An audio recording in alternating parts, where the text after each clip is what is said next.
The Dam Busters by Paul Brickhill.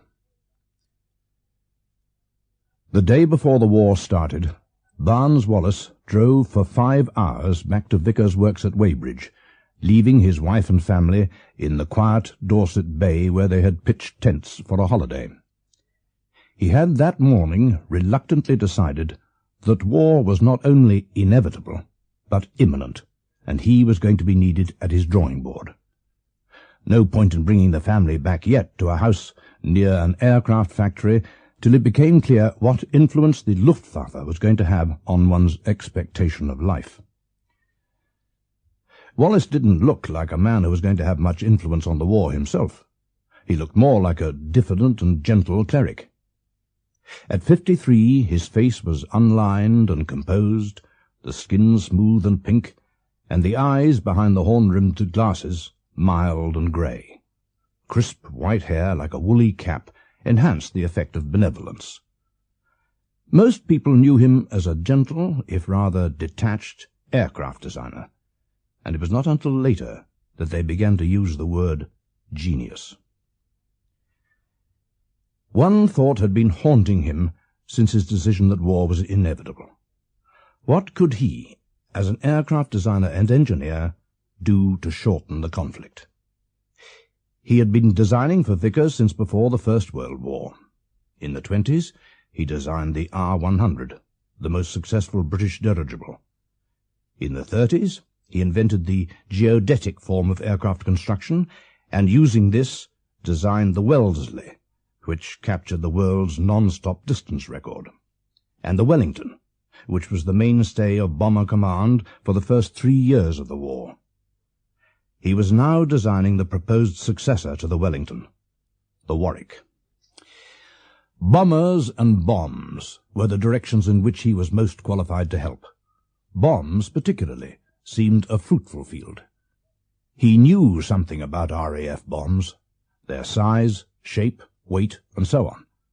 The knowledge had been essential when he was designing the Wellington, so that it could carry the required bombs over the required distance.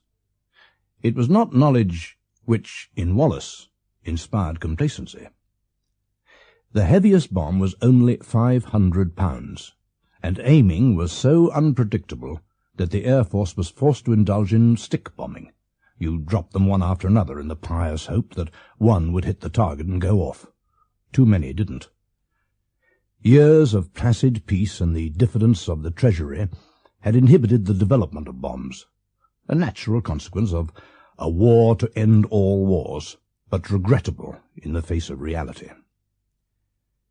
Wallis knew that there had been an attempt in 1926 to make 1,000-pound bombs for the RAF, but they never even got to the testing stage. The Treasury was against them. The Air Staff thought they would never need a bomb larger than 500 pounds, and anyway, Air Force planes were designed to carry 500-pounders. 1,000-pound bombs would need new and costlier planes for the whole Air Force, and the country could not afford it. These shortcomings were not so obvious then, particularly as all Air Forces favoured small bombs designed to attack surface targets. The blast of bigger bombs was curiously local against buildings, and a lot of little bombs seemed better than an equal weight of larger ones. Even larger bombs needed a direct hit to cause much damage, and there was more chance of a direct hit with a lot of little bombs. To Wallis's methodically logical mind, there was a serious flaw in all this. Factories and transport could be dispersed, in fact were dispersed all over Germany. Bombing, vintage 1939, would not damage enough factories to make much difference. He started wondering where and how bombing could hurt Germany most. If one could not hit the dispersed war effort, perhaps there were key points. The sources of Germany's effort, in war or peace, lay in power. Great sources of energy too massive to move or hide. Coal mines, oil dumps and wells, and white coal, hydroelectric power from dams. Without them there could be no production and no transport, no weapons, no war. But they were too massive to dent by existing bombs. The next step, in theory anyway, was easy. Bigger bombs, much bigger. But that meant bigger aircraft, much bigger than existing ones. All right then, bigger aircraft too. That was the start of it. It sounds simple, but it was against the tenets of the experts of every air force in the world. The war was a few weeks old when the dogged scientist dived into engineering and scientific libraries and started learning about bombs. He studied the chemistry and behavior of high explosives, aerodynamic bomb design, the forging, casting and milling, the theories of light and heavy case bombs, the fusing and the aiming. As the hard winter of 1939 arrived, he progressed to the study of the sources of power. Coal mines. Impossible to collapse the galleries and tunnels hundreds of feet underground. Oil. Romanian oil fields were too far for existing bombers, but a possibility for a future bomber. Germany's synthetic refineries were massive and well defended, perhaps a target for bigger bombs. Dams. 3 German dams stood out, the Möhne, the Eder, and the Sorpe. All in the Ruhr, they accounted for nearly all the water supply to that monstrous arsenal. Wallis knew that the German method needed 8 tons of water to produce a ton of steel. The possibilities were intriguing. The Möhne dammed Möhne Lake, where the Haver flowed into the Ruhr River, maintaining the level so that barges with coal and steel and tanks could go to and from the foundries. Möhne Lake held 134 million tons of water. The Eder dammed the Eder River in Eder Lake, 212 million tons of water. It controlled the level of Germany's second most important waterway, the Mittelland Canal. The Sorpe dammed another tributary of the Ruhr River in Sorpe Lake. The Möhne was 112 feet thick at the base, 130 feet high, and 25 feet thick at the top, where a roadway ran. The Eder was even bigger. Wallis acknowledged that they were formidable. A 500-pound bomb would hardly scratch the concrete. No less formidable was the Sorpe, an earth dam, 2 sloping mounds of earth sealed and buttressed in the centre by a core of concrete. Breaches in these dams would send enormous floods ripping down the valleys, tearing away roads, bridges and railway lines, smashing factories, so that some of them, instead of being deprived of water, would receive somewhat too much. All this was fine, Wallis thought. Logical ideas. But again, one big flaw. The dams were so colossal that bombs 20 times bigger than existing ones were not going to hurt them. His figures showed that when a 1,000-pounder exploded, the charge expanded as a gas bubble, but at the end the bubble was only 20 feet across. A lot of damage was done beyond this 10-foot radius, however, by flying fragments, by blast, and by the pressure pulse or shock wave. But to be destructive, shock waves had to travel through a more solid medium than air. And somewhere in Wallis's brain a little cell awoke and stirred restlessly, an old memory, locked up and almost forgotten. It was something he had read, something about concrete. And then it hit him. Waterloo Bridge. Concrete piles being driven into the bed of the Thames. The piles had kept shattering mysteriously, and there had been an investigation. He started searching his bookcases, and in a quarter of an hour had found it. An article in a 1935 journal of the Institution of Civil Engineers. The great drop hammers had been slamming the piles into the riverbed, and the tops of the piles had been exploding upwards. Investigation narrowed the cause to shock waves. The sudden blows sent shock waves shivering down the piles. At the bottom, they met the blunt resistance of the clay and bounced back up the pile at something like 15,000 feet a second, reaching the top just after the hammer had bounced off, so that there was nothing to rebound from again, and they passed out and away.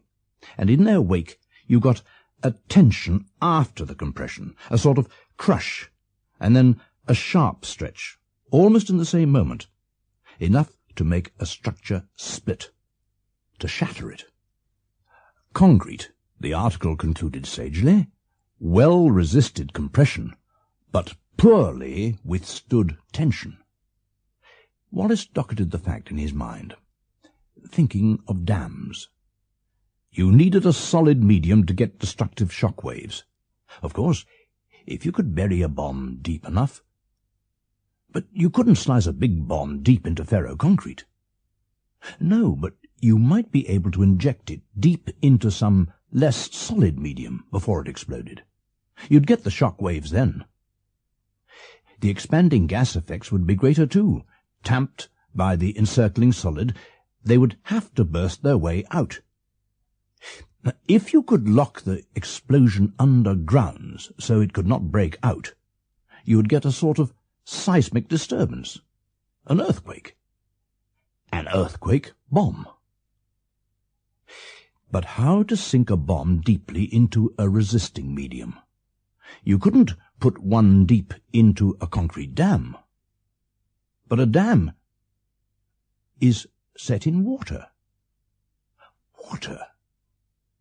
It might not transmit a shock wave as well as earth, but it would do so better than air. The tamping effect of water would produce a concentrated explosion and carry the shock punch. He calculated that there was a chance that a 10-ton bomb exploding deep in water by a dam wall would punch out a hole 100 feet across. But he didn't get too excited. No bomber in the world could carry a 10-ton bomb, or for that matter, even a 5-ton bomb far enough to get it to a target. Back to pencil and paper. He knew the limitations of aircraft design in 1940, and in a couple of weeks he knew it was possible to build a 50-ton bomber to carry a 10-ton bomb 4,000 miles at 320 miles an hour and a height of 40,000 feet. He drew up rough specifications and christened it the Victory Bomber. It was a revolutionary and complicated idea, but the Army, Navy, and Air Force were deluged with revolutionary and complicated ideas. The next problem, maybe the biggest, was to get them to listen to this one, to believe and accept it. Wallis spent weeks setting it all out on paper and took it to people he knew in the RAF and the Ministry of Aircraft Production. It was Dunkirk time. A potent new weapon had never been better timed. Nevertheless, Wallis's paper on the earthquake bomb roused three main emotions in the people who read it: lukewarm interest, incomprehension, and tactful derision. One man understood, and did what he could: Arthur Tedder. But he was only an Air Vice-Marshal then, and did not have the influence he acquired later as Eisenhower's deputy in the invasion, and then as Lord Tedder, Marshal of the RAF and Chief of the Air Staff. He brought the bomb and the Victory bomber to the attention of several people in high places, but the only result seemed to be a ubiquitous manifestation of courteous but implacable inactivity. Every machine in the country was working overtime on other vital things, and the ambitious and excellent 4-engine bomber project was just getting underway. It was a fair assumption that it might be disastrous to dislocate that in favour of the Victory bomber, which would inevitably take much longer to develop. That automatically prejudiced the shockwave bomb, because there was therefore no aircraft which could drop it from Wallis's prescribed height of 40,000 feet. The new bombers would probably not be able to lift it, or, if they could, to carry it far enough to drop it from higher than 20,000 feet, which was not likely to be enough. But although little seemed to be happening, behind the scenes, things were moving in a ponderous government way. Little snippets filtered through to Wallis, particularly from that astute ally, Arthur Tedder. Nothing much, just that so-and-so had consented to look into the idea, and that so-and-so had expressed mild interest. Out of this came one or two more converts. One was Air Commodore Pat Huskinson, Director of Armament Development for the Ministry of Aircraft Production, renowned for his blunt aggressiveness in forcing new weapons through bottlenecks. But most of Huskinson's time was filled with dozens of other problems. And then a bomb fell on his flat. Huskinson lived, but was blinded. Wallis thought the prospects were still favourable. Sir Charles Craven, Managing Director of Vickers, was sympathetic and felt confident enough on November the 1st to write to Lord Beaverbrook, the Minister for Aircraft Production, suggesting he give permission to go ahead on both the 10-ton bomb and the Victory bomber. Then Tedder was posted to take over the RAF in the Middle East, and Wallis had lost his keenest supporter in the sacred and essential precincts of Whitehall. It was soon after that Craven sent for him. "I'm afraid I haven't very encouraging news for you," Craven said as kindly as he could. "Air Council seem too wary of big bombs. They still believe stick bombing is necessary. They say that, from experience, they would rather drop 4 250-pound bombs than one 1,000-pounder, much less a 22,000-pounder. They also say that anyone who thinks of 10-ton bombs is mad." Wallis went back to Weybridge in anger. But in the morning the anger had mostly gone, and in its place was outraged stubbornness. He started writing a treatise on his 10-ton bomb and called it A Note on a Method of Attacking the Axis Powers, the kind of obscure title so favoured by scientists, the word note being particularly misleading, as such things are often as long as a book. Wallis's was. He started by outlining his theory of crippling an enemy by destroying the sources of energy, and went on to discuss in exhaustive detail the physical qualities of the targets: shock waves, blast, penetration, bomb design, aircraft design, aiming problems, possible effects, etc., etc., backed up with pages of graphs and formulae and equations. It was a tour de force, explaining step by step so lucidly that a layman could follow it, if he took the mathematics for granted. The note took Wallis several months, and then he had it roneoed and bound, and posted copies to 70 influential men in science, politics, and the services. Results were not long coming.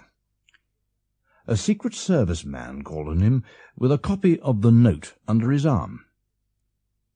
"Did you send this to Mr. X?" he asked. "Yes," Wallis said. "Why?" "I'm afraid you shouldn't have done so, Mr. Wallis." "Why?" "It's very secret stuff. This sort of thing must be handled very carefully, and only reach authorized persons. Mr. X was very surprised when this arrived in the post. We were concerned, too." "I sent out 70 of them," Wallis said calmly. The Secret Service man was appalled. 70? To whom? You shouldn't have. It's vital and very secret." "Is it?" said Wallis mildly. "When I showed it to the authorized persons, they said I was mad. I'm supposed to be a crackpot, and this is regarded by authorized persons as fiddle-faddle." The Secret Service man said, "Oh." He asked for the names of the 70. Wallis read them out, and the Secret Service man, who seemed a little uncertain of his ground, went back to London to investigate further. He appeared again a couple of days later. "Well, it's all right," he said. "This time. We've decided that, as so many went out so openly, it's actually rather a good form of security. No one will dream it's all so secret. But please don't do it again."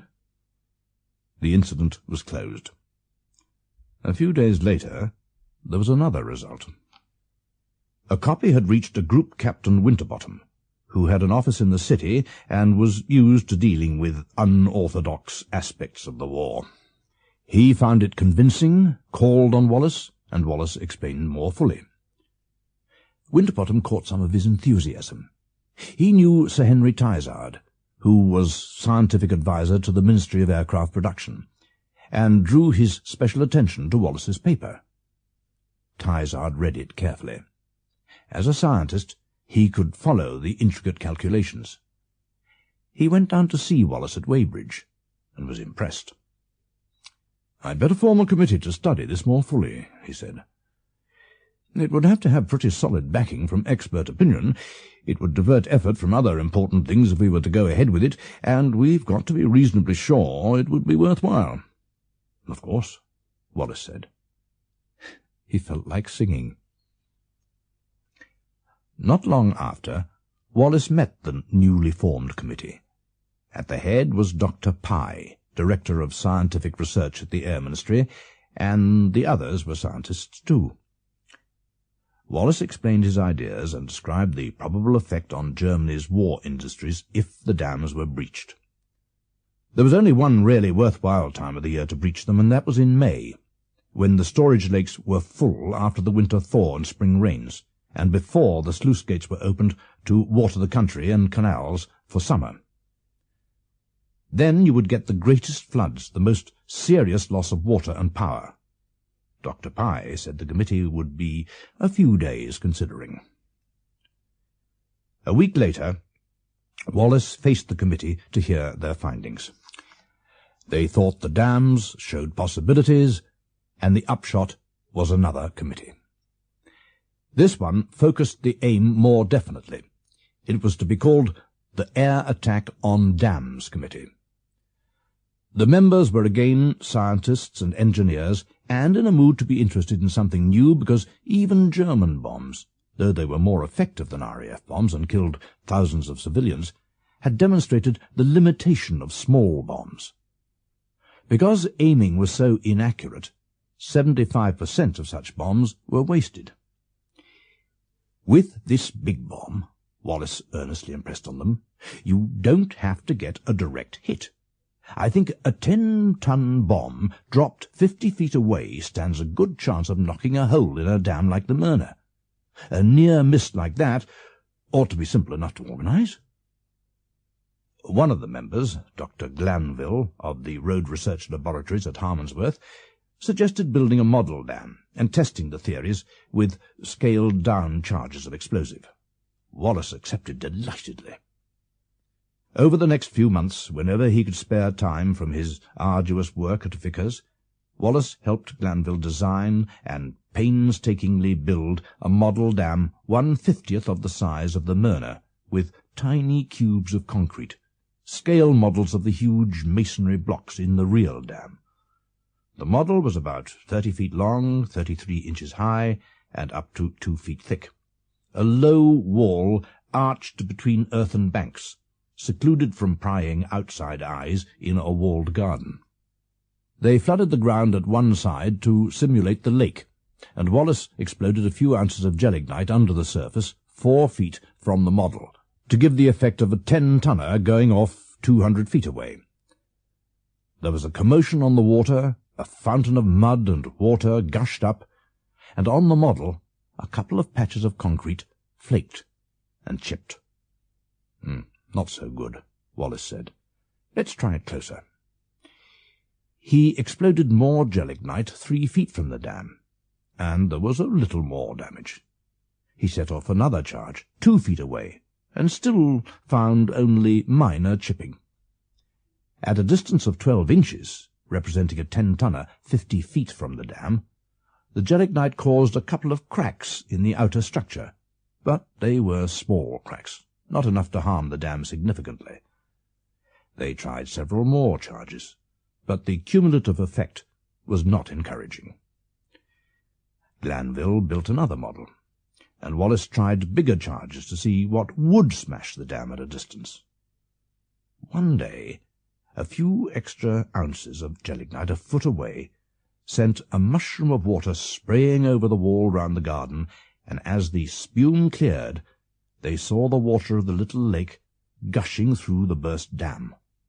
Slabs of concrete had cracked and spilled out, and there was the breach that Wallis had been wanting. He calculated the scaled-up charge, which dropped 50 feet away, would smash such a hole in the Murner.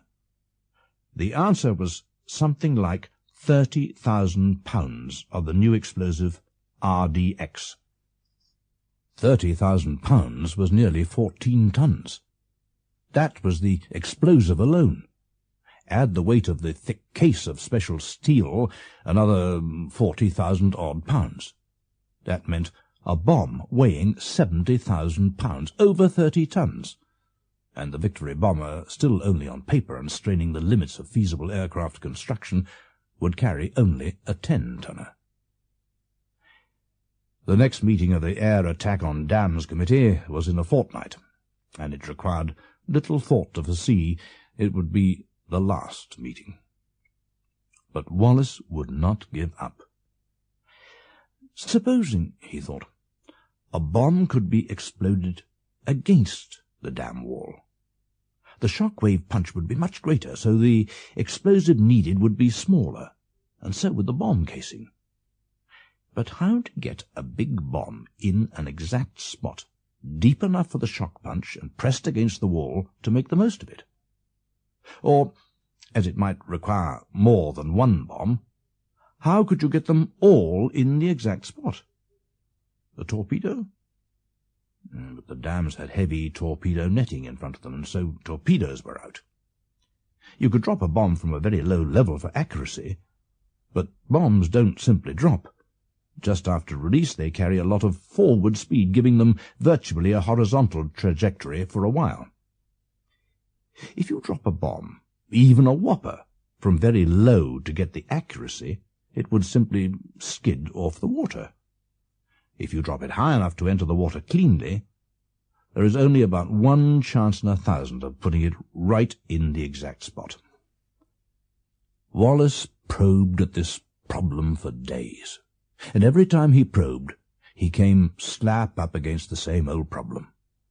The only way would be to drop something from very, very low and somehow make it go and stay where it was supposed to be. But that seemed impossible. Off and on he puzzled about it, and then one day, out of vague memories, he remembered his last holidays with the children, just before the war began, when they'd been skipping stones across the smooth water of a little pond. How on earth, he thought, could I toss a stone low like that and stop it skipping just where I wanted it? Drop any shape of bomb from low at a couple of 100 miles or more an hour, and Lord knows where it would skip to. When dams are full, there is practically no space between the level of the water and the top of the dam wall, and in his wry imagination he visualized a series of huge, grotesque bombs bouncing over the dam wall and flying harmlessly downstream. What a pity, he thought idly, that you can't make a torpedo do a bit of bouncing. Over an anti-torpedo net, for instance. But the very shape and operation of a torpedo made that sort of timing virtually impossible.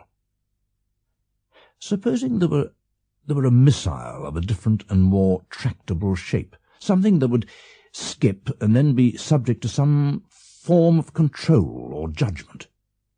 He began thinking of those pebbles again, and the way they reached the point where they skipped no longer but sank under the water.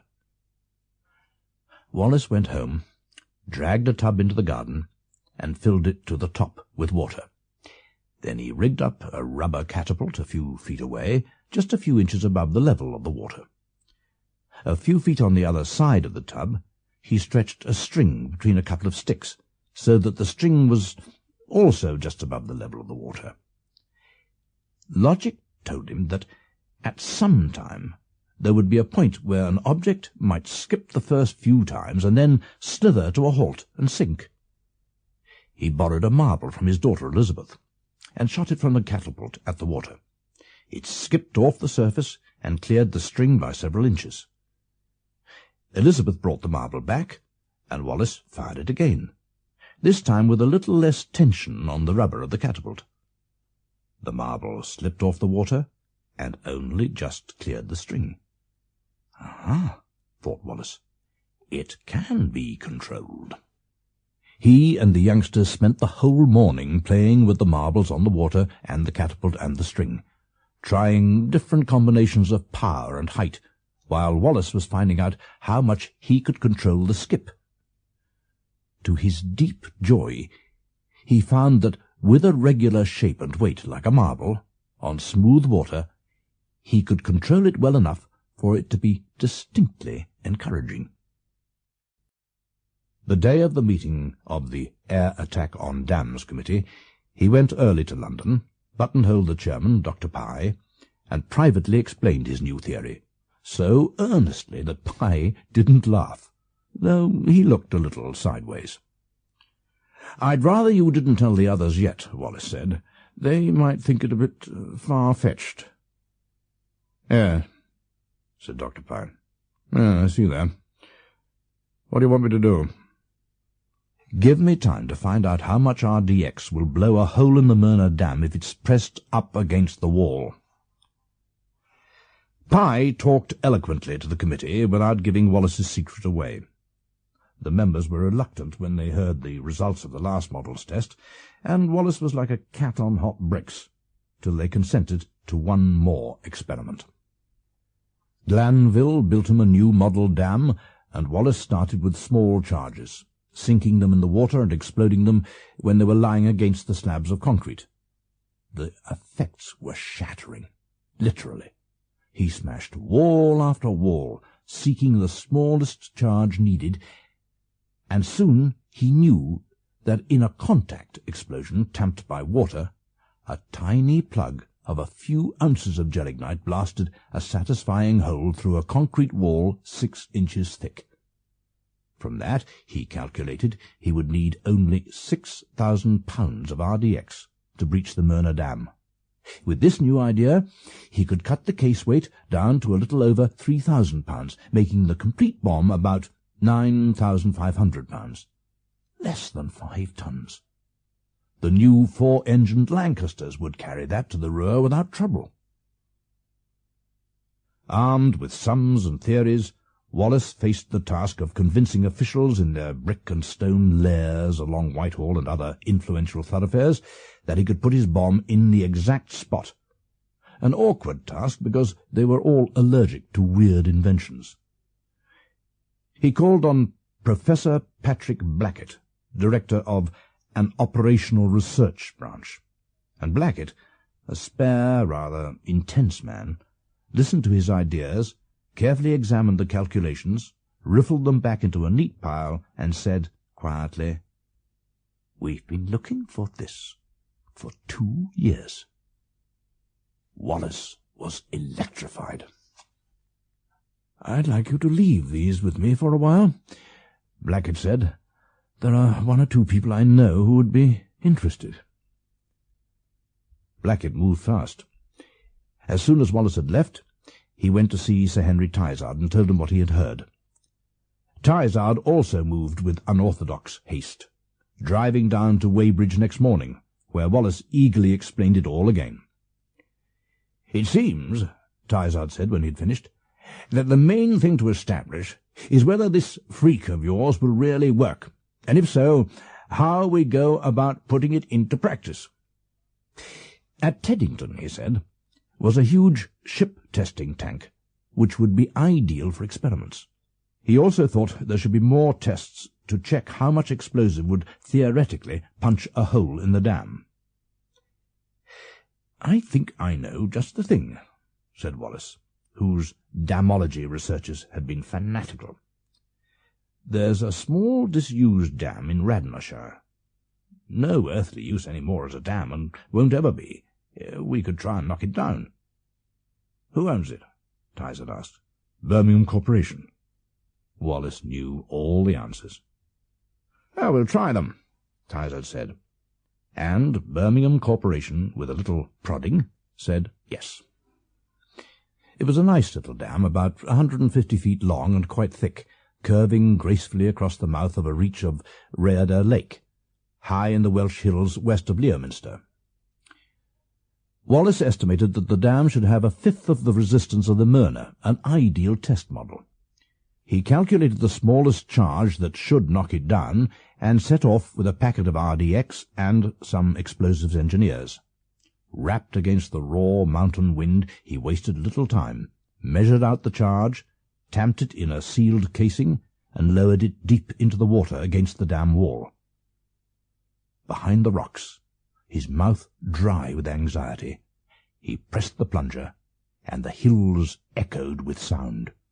Water spurted 100 feet high. The lake whipped into fury, and as the water plunged back into the void, the concrete crumbled, and a hissing flood burst into the main lake. Wallis, pink with glee, saw there was a ragged hole in the dam 15 feet across and about 12 feet deep. For the next 5 months he experimented whenever he could in the ship tank at Teddington, an enormous thing hundreds of feet long.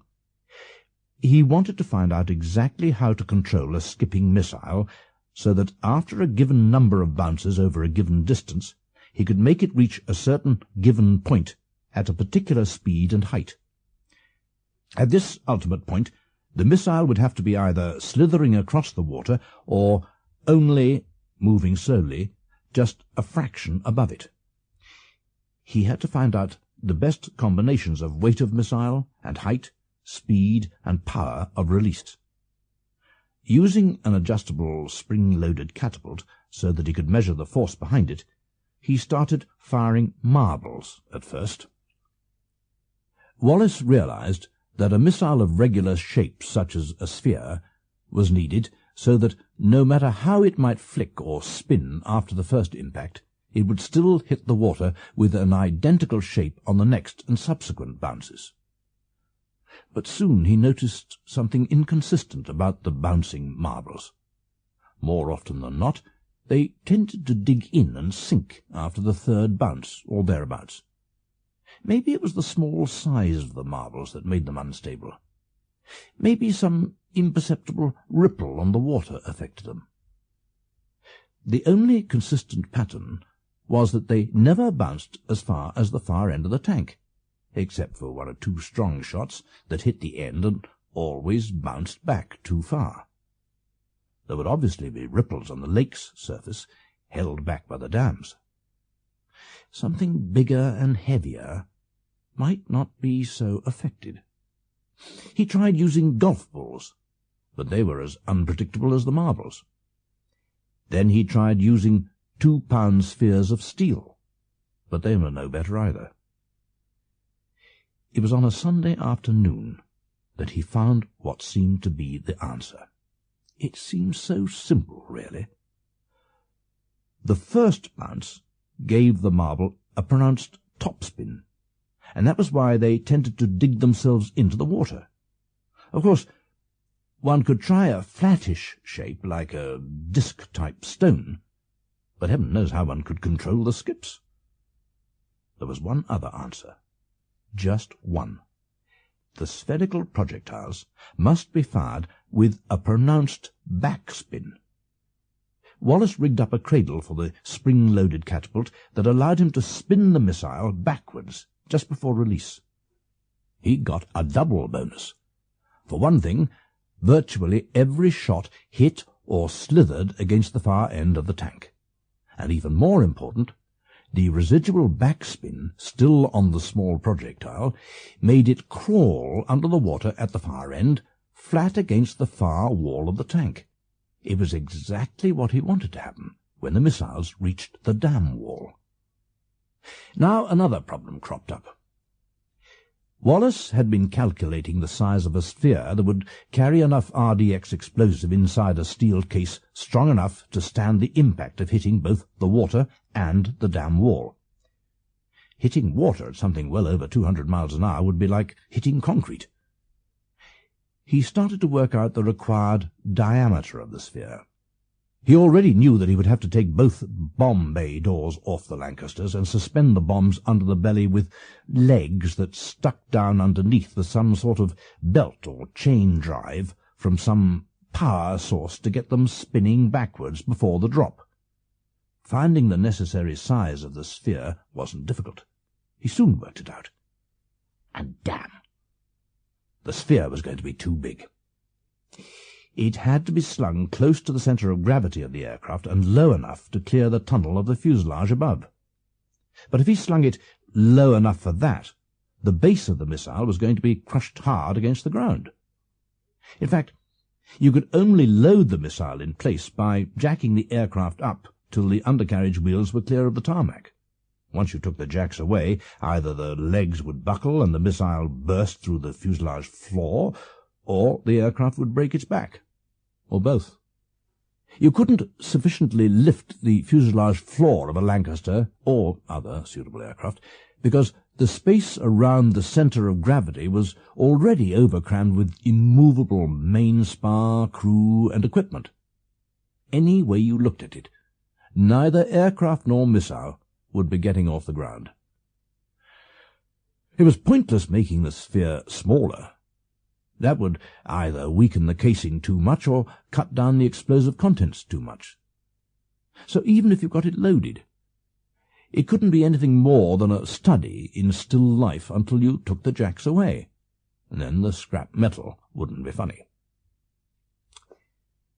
He could not pinpoint the exact moment he began thinking about gyroscopic principles. If you make something spin fast enough around an axis, it needs a surprising amount of force to tilt it off that axis. The Earth is one example of spinning on an axis. It stays on that same axis, but it doesn't have to be a sphere.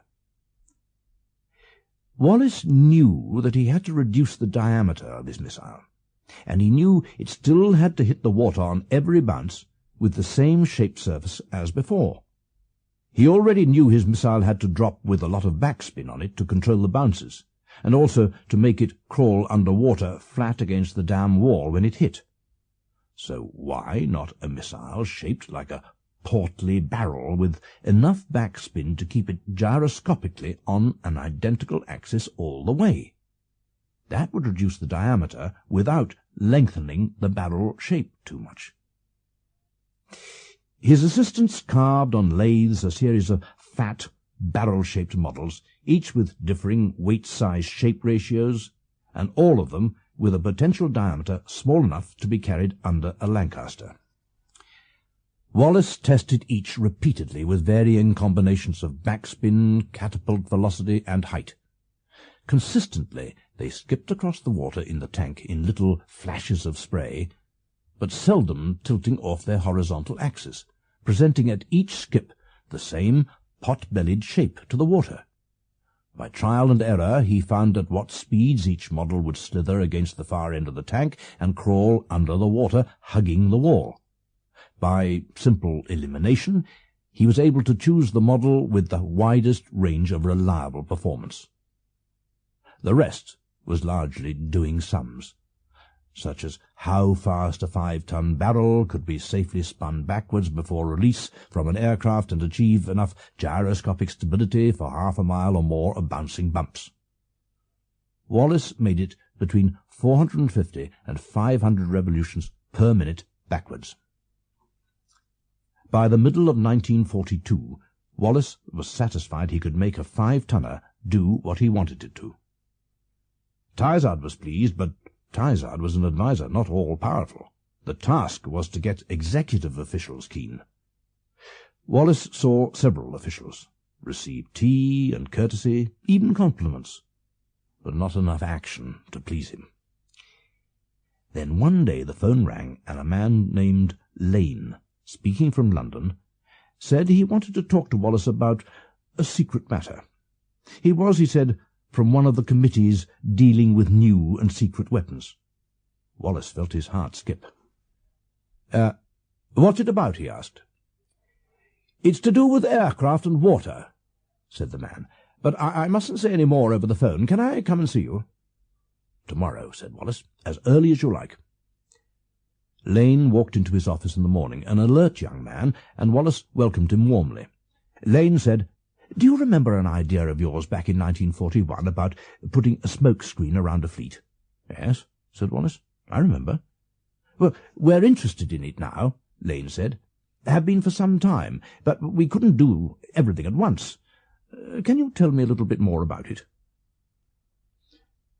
Wallis spent the next hour going into detail, and when he'd finished, and Lane was thanking him and rising to go, he said a little wistfully, "You know, it's very disappointing. I thought you wanted to see me about my pet idea that nobody seems to want." "Oh?" said Lane politely, reaching for his hat. "What's that?" Wallis started to tell him, and as he described his tests, the casual attention on Lane's face changed to a look of startled interest. He sat down again, and listened for another hour. Afterwards, when he rose to go again, he said, "I'll tell my chief about this one. I think he might be interested." Lane's chief rang Wallis next morning, and an hour later he was in Wallis's office. Hours later he went back to London as nearly convinced as a man can be by figures. He spent just under 48 hours chewing it over, then he picked up the phone and called Wallis again. "I thought you might like to know," he said, "that I've made arrangements for you to go ahead and make 6 half-size prototypes of your bomb thing. You can convert a Wellington to test-drop them, and we'll both keep our fingers crossed. Purely for experiment, you know." It took a few seconds for it to sink in, before Wallis could express his fervent thanks. Converting a Wellington was simple enough. Wallis had the bomb doors taken off a production model. 2 sturdy steel struts were bolted in their place so that they hung down like stiff, short little legs. Each had a bearing gear at the base so that a bomb could be slung between them with freedom to revolve. One bearing had a sprocket attachment for chain drive, and twin quick-release shackles were no problem. Wallis looked for a compact, lightweight motor to rotate the bomb, and soon found what he wanted. An electric motor salvaged from the gizzards of an obsolete Vickers submarine broken up in some marine yard. He mounted this in the fuselage of the Wellington. Rigging the chain drive and switches was no trouble.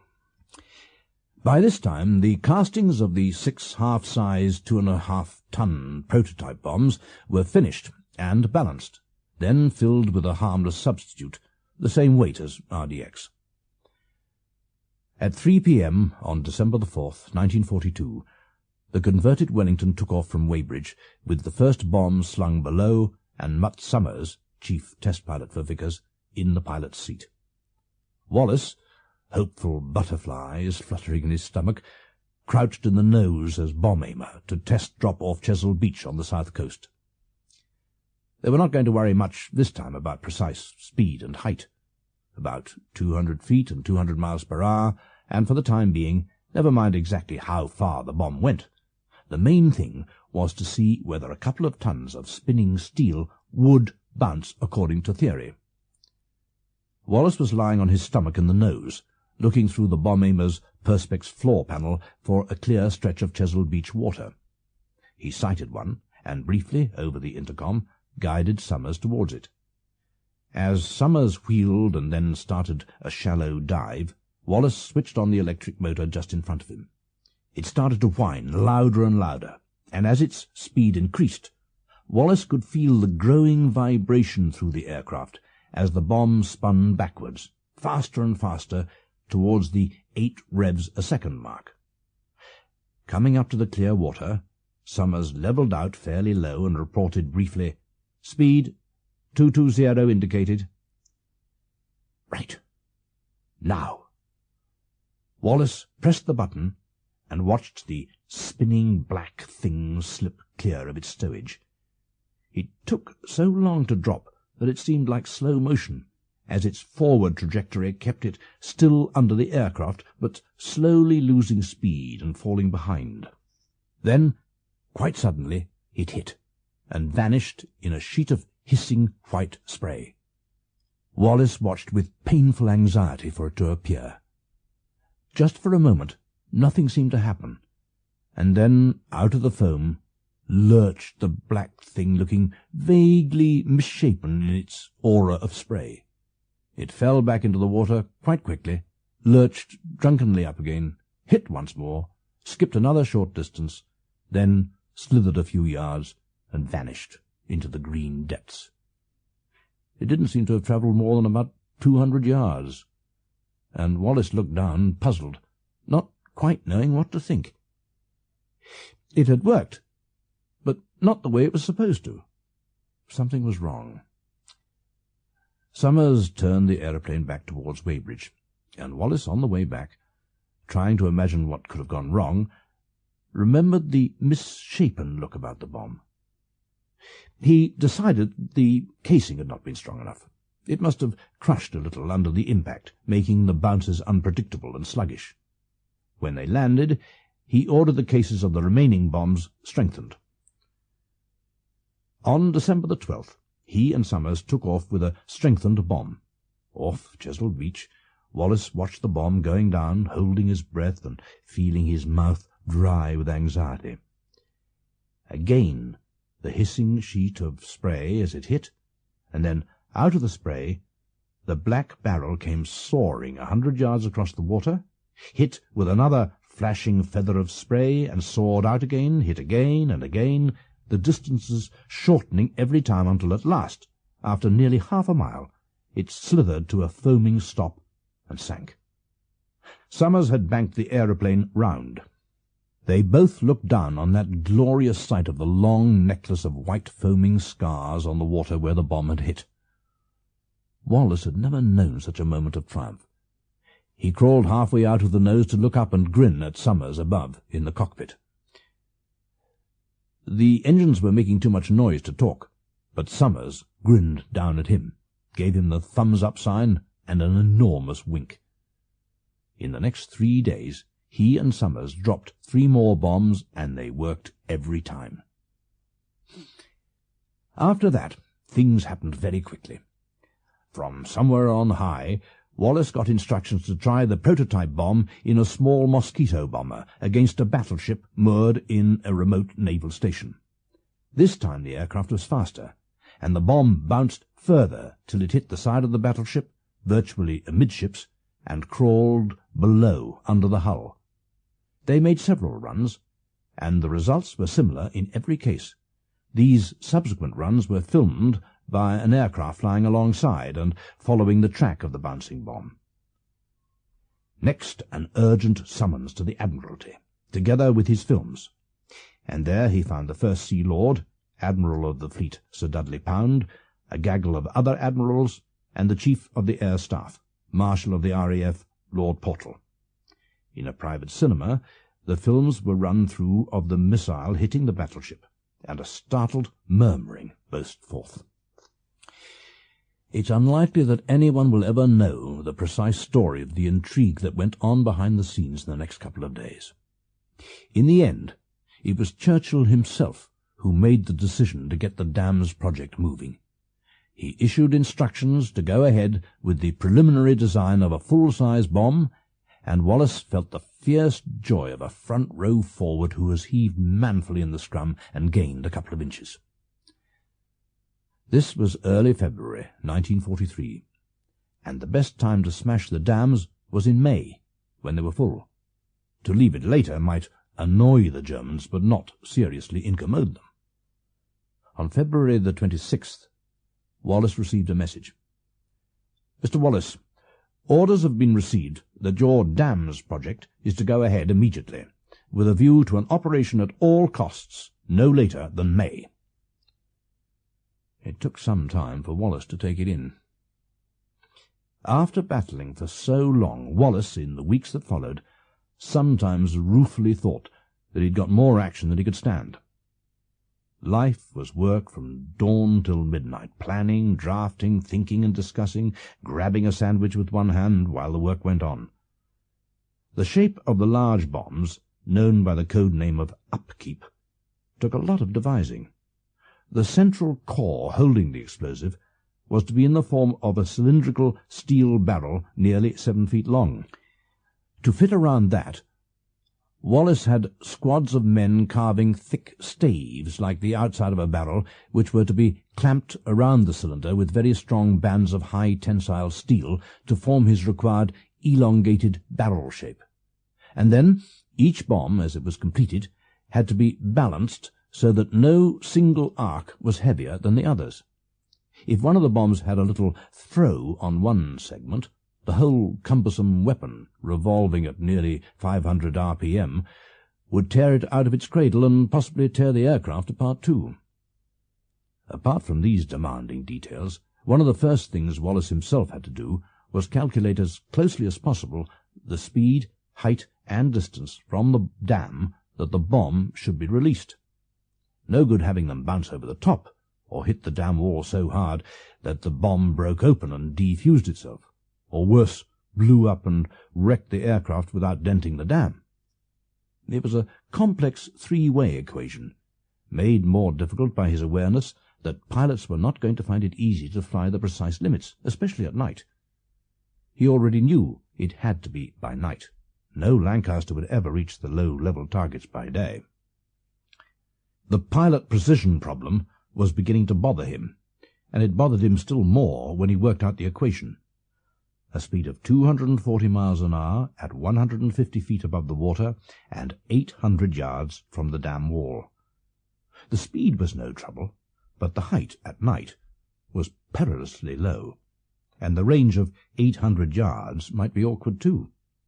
He had an uncomfortable feeling that he had concentrated too much on bomb performance and not enough on the human and flight element. Roy Chadwick, chief Avro designer, fairly soon got the first modified Lancaster converted with the two heavy caliper struts sticking down each side of the fuselage like legs, and part of the fuselage above cut away to allow for rotation. He had this aircraft test-flown with one of the first bombs rotating at nearly 500 revs per minute for 5 minutes, and there was no hint of trouble. When the time came, the bombs would not have to be rotated for more than a couple of minutes before release.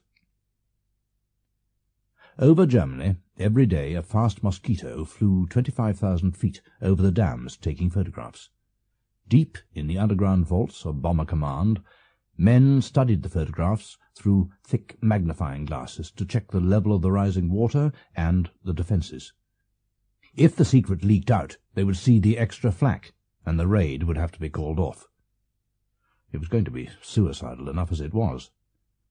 There seemed to be at least 6 gun positions around the Myrna alone, and that was no matter for comfort because the bombs would have to be dropped from very low level, so low that a pilot could lean out and almost dangle his fingers in the water. They would have to fly between 2 towers on the top of the dam, and some of the guns were in these towers. At his headquarters, Sir Arthur Harris, Chief of Bomber Command, was spending a lot of time pondering how the attack should be made, and who should make it. On March the 15th, he sent for Air Vice-Marshal the Honourable Ralph Cochrane, who, 2 days before, had become Air Officer Commanding No. 5 Bomber Group. "I've got a job for you, Cocky," Harris said, and told him about Wallis's weird bomb and what he proposed to do with it. At the end he said, "I know it sounds far-fetched, but I think it is a good chance. I want you to organize the raid. What I have in mind is a new squadron of experienced people who are just finishing a tour. Some of the keen chaps won't mind doing another trip. Can you find enough in your group?" "Yes, sir." Cochrane asked Harris if he wanted anyone in particular to command the new squadron, and Harris said, "Yes, Gibson." Cochrane nodded in satisfaction, and 10 minutes later, deep in thought, he was driving back to the old Victorian mansion outside Grantham that was 5 Group headquarters. There could probably have been no better choice than Cochrane for planning the raid. A spare man with a lean face, his manner was crisp and decisive, perfectly reflecting his mind. He had perhaps the most incisive brain in the RAF. His god was efficiency, and he sought it uncompromisingly. Moreover, Cochrane knew Wallis well, had worked with him in the Royal Naval Air Service in World War I, flying his experimental airships and testing the world's first airship mooring mast, which Wallis had designed. Ever since then, Cochrane had had a quick sympathy for the scientific approach. That night, a nuggety little man with a square, handsome face took off on the last trip of his third tour. This was Guy Gibson. If he got back, he was due for leave and a rest, having been on ops almost constantly since the war started. The target was Stuttgart, and it was Gibson's 173rd trip. He was a wing commander with the DSO and DFC. He was 25 years old.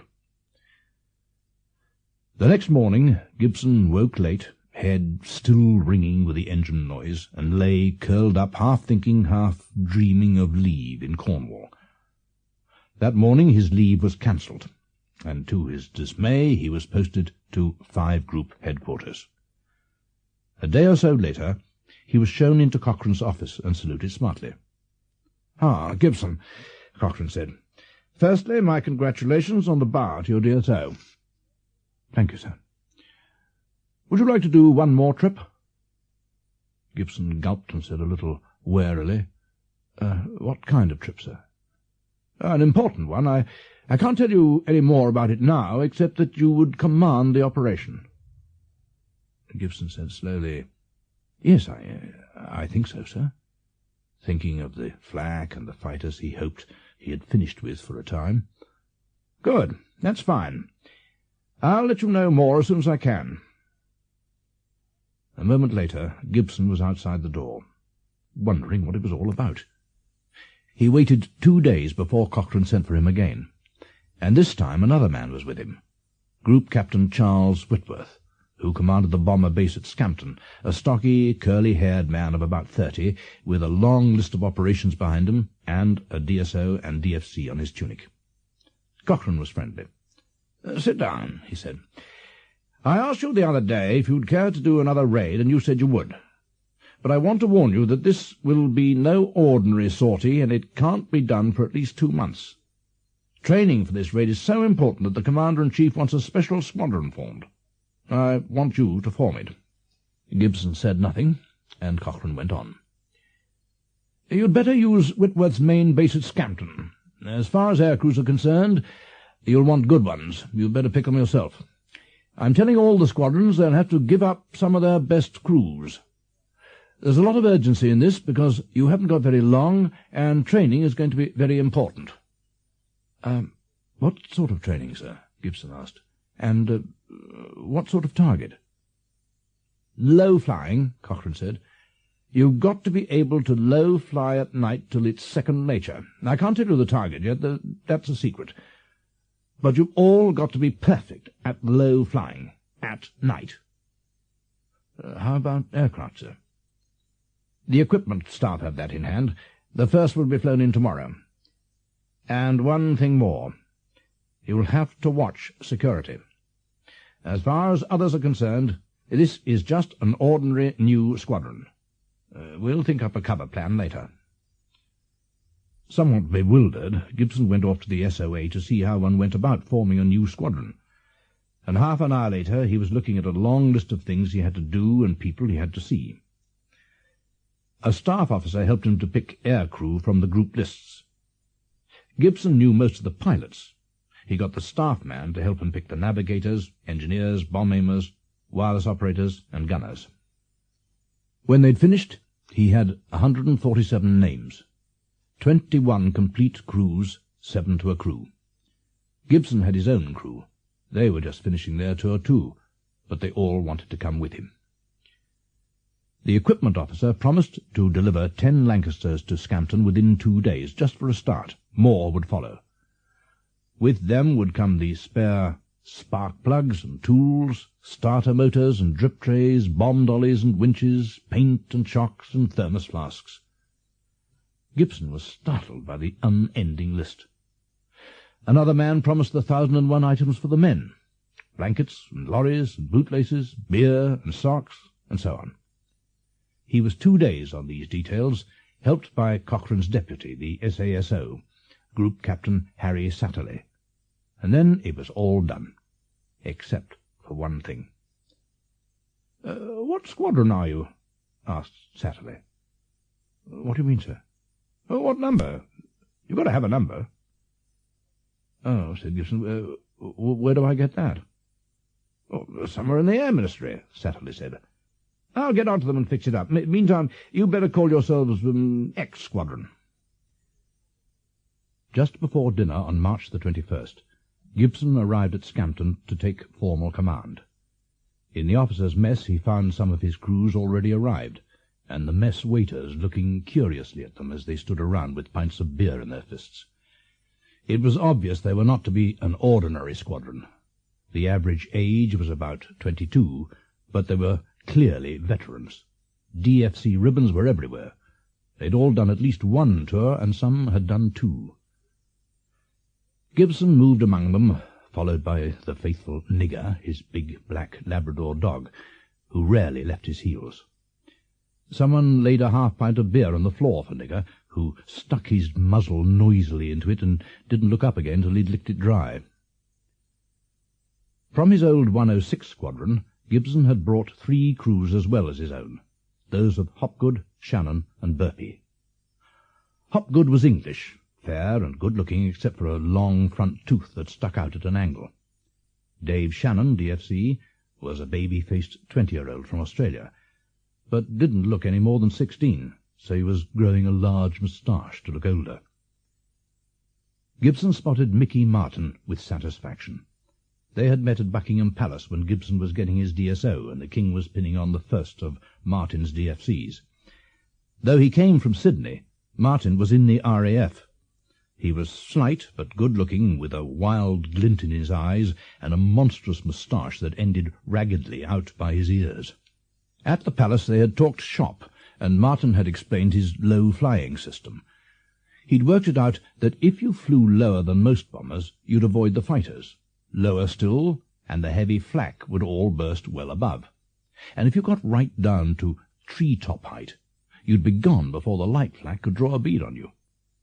There was still the risk of balloons, but Martin reasoned that there would not be any balloons along the main roads or railways, so he followed those. He had had the same gunners for 2 years, Toby Foxley and Tammy Simpson, both fellow Australians, and on their low-level junkets they'd become expert at picking off searchlights.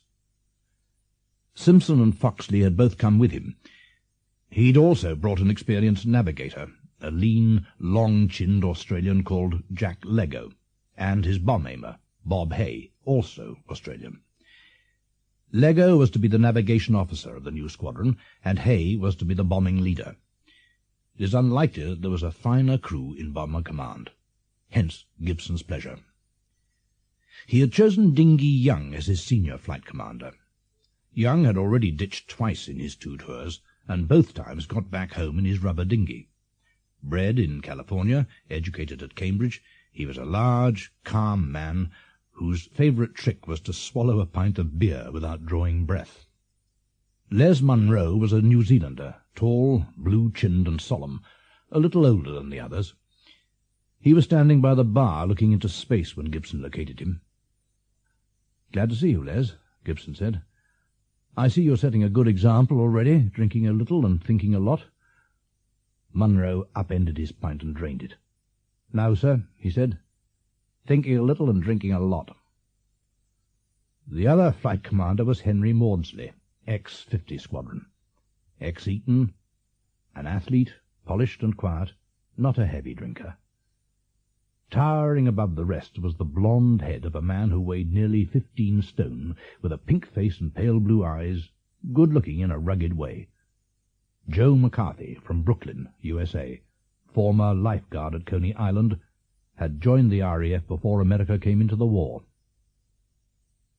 No one knew what they were there for, but looking at the men around them, realized something special was in the wind. Someone finally asked Gibson what the form was, and Gibson simply said, "I know less than you, old boy, but I'll see you all in the morning to give you what gen I can." In the morning, Gibson called all the crews to the long briefing room on top of station headquarters and said, "I know you're wondering why you're here. Well, you're here as a crack squadron to do a special job which I'm told will have startling results and may shorten the war. I can't tell you what the target is or where it is. All I can tell you is you'll have to practice low flying day and night until you can do it with your eyes shut. If I tell you to fly to a tree in the middle of England, I want you to be able to do it. If I tell you to fly through a hangar that isn't wide enough for your wingtips, I want you to have a go at that too. You've got to be able to do anything you're told, without question. There was a breathless silence. Discipline is going to be essential. So is security. You're going to be talked about. It's unusual to have a crowd like you forming a squadron. Your lives really depend on secrecy. If we can surprise them, everything will be fine. And if they're ready for us... He looked at them in silence. When he walked into the mess bar just before dinner, Charles Whitworth buttonholed him. "Well, Gibby," he said, "you're going to command 617 Squadron." Gibson looked thunderstruck. 617, he said. "But I thought... Who and where the hell are they?" "Here," said Whitworth peaceably. Your new number. Someone in the air-house has moved off his bottom. Your squadron marking letters are A.J. Humphreys, the new adjutant, arrived next afternoon. A little fair-haired man, only 28. He was keen on flying, but his eyes had stopped him. Gibson told Humphreys as much as he knew himself, and as Humphreys was leaving his office, Gibson said, "I don't know yet what it's all about, but I gather this squadron will either make history or be wiped out." Humphreys looked at him, not knowing whether he was joking. In the morning, the curtain lifted a little. Gibson got a call from Satterley, who told him to catch a certain train to Weybridge, where he would be met at the station. "May I know who I'm meeting, sir?" "He'll know you," Satterley said. Gibson walked out of Weybridge station at 2:30, and a big man squeezed behind the wheel of a tiny Fiat said, "Hello, Guy." "Mutt," Gibson said, surprised. "Are you the man I'm looking for?" "Well, if you're the man I'm waiting for, I am," Summers said. "Jump in." They drove down the winding, tree-lined road that leads to Vickers and went past the main gates without turning in. "What's this all about, Mutt?" Gibson said, unable to hold back any longer. He had first met Summers back in 1935, when he was 18. He had wanted to fly, so he'd got an introduction to Summers at Vickers, and asked about becoming a Vickers test pilot. "Go and join the Air Force and learn to fly first," Summers had advised. "You'll be doing some testing soon," Summers said. "Not for me exactly, but quite a test." He turned in some double gates, and they pulled up outside the house at Brickhill. Summers led the way into a room with windows looking over the golf course, and a white-haired man got up from the desk. "I'm glad you've come," Wallis said. "Now we can get down to it. There isn't a great deal of time left. I don't suppose you know much about the weapon?" "Weapon?" Gibson said. "I don't know anything about anything. Group Captain Satterley said you'd tell me everything." Wallis blinked. "Well, don't you even know the target?" "Not the faintest idea."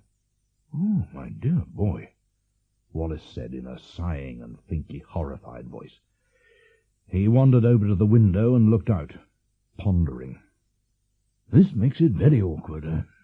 I'll tell you as much as I dare, and hope the AOC will tell you the rest when you get back.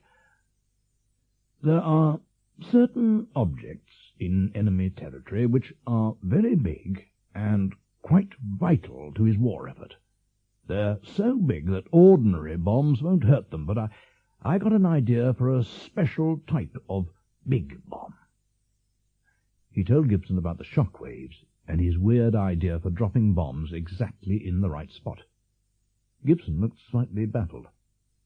"Come along and I'll show you," Wallis said, and he led Gibson into a tiny projection room.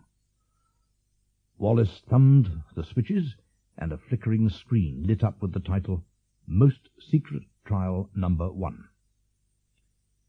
A Wellington dived into view over water, and what looked like a black barrel fell from it, seemed to drop slowly, and then was hidden in spray as it hit. Gibson started in amazement as out of the spray the black thing shot, bounced 100 yards, bounced again in a cloud of spray, and went on bouncing for what seemed an incredibly long time before it vanished. He was still staring at the screen when the lights went up again, and he heard Wallis's voice. "Well, that's my secret bomb," Wallis said. "That's how you're going to put it in the right place." "Over water?" Gibson said, fishing for a clue. Yes," said Wallis, avoiding the subject of the target. "Over water at night or in the early morning when it's very flat. And maybe there'll be fog. Now, can you fly to the limits I want, roughly a speed of 240 miles per hour at 150 feet above smooth water, and be able to bomb accurately?" "Well, it's terribly hard to judge height over water," Gibson said, "especially at night. Not too bad in the moonlight if there's a chop on the water, a few white horses. But smooth water—" He wrinkled his brow. "A bit dicey. It's like a mirror. How much margin of error?" "Very little, I'm afraid. Almost none. Otherwise—" Wallis hesitated, frustrated by security. "It's got to reach the right spot at the right speed and the right height, 150 feet. If one of the factors is wrong, the sum doesn't add up." Well, Gibson was thinking about echo altimeters, bouncing an electric signal down and back off the water again, but decided, correctly, that they wouldn't be fast or sensitive enough. He said hopefully, "We can try a couple of things. I suppose we can find some way." He sounded a little dubious, and Wallis sighed. "I hope so," he said. "There isn't much time, and there's an awful lot to do." Back at Scampton, Gibson found some Lancasters had arrived, and ground crews were checking them over. In the morning he told his senior men what height they would have to bomb at, but nothing about the bomb itself. Bill Astle, Deputy A Flight Commander, took off the first Lancaster and was away 5 hours, coming back with photographs of lakes all over the North Country. Gibson laid out 10 separate routes for the crews to practice over, and in the days that followed, the Lancasters were nosing thunderously into the air all day and cruising at 100 feet over the flat fens of Lincolnshire, Suffolk, and Norfolk. After a few days they came down to 50 feet and flew longer routes, stretching out to the North Country, threading through the valleys of the Pennines, climbing and diving over the Welsh mountains, then down to Cornwall and up to Scotland, eventually as far as the Hebrides. Gibson took his own Lancaster, G for George, and flew over to a lake in the Pennines to test the business of flying accurately at 150 feet above water. Diving over the hills, he throttled back and flattened out just over the lake, but it took him time, busily juggling control column, trimmers, and throttles to get the needle fairly steady within a few feet of the 150-foot mark. He just had time to note that the speed was still too high when the hills at the far end loomed ahead, and he had to ease the stick back quickly and slam on throttle. G for George lifted noisily and cleared the crest with an adequate margin, but not a generous one. Gibson's chunky bomb-aimer, Spam Spafford, had a front-row view in the nose, and said conversationally over the intercom, "That was interesting, Skipper. About 50 feet, I'd say." They tried it several times more, and Gibson was getting his approach drill into a fairly consistent groove. Not spot on, but not far off. It was promising, but only in a limited way. Over Germany, barometric pressures would be unpredictable, and Gibson knew he still had to be able to do it at night, without relying too much on the altimeter. They tried it again at dusk that evening, with fog drifting over the lake. Spafford couldn't see the hills, and Gibson couldn't see the water, until on the second run, cutting the corners of it, he hit a slight downdraft. He reacted fast, but they near as damn it went in. He heard a grunt over the intercom as Trevor Roper in the rear turret saw ripples on the water from the slipstream. Even Spafford was shaken. He'd had a brief close-up of the looming water from the nose perspex, and as Gibson hauled her up, Spafford muttered for all to hear, "This is bloody dangerous." The only one not perturbed was Nigger, who often flew with Gibson, though not on ops, and went everywhere with him on the ground. Gibson flew back and told Cochrane that if he couldn't find some way of judging height accurately, there'd be no chance of doing the raid. "Well, there's still time to worry about that," Cochrane said. "Just now I want you to have a look at models of your targets."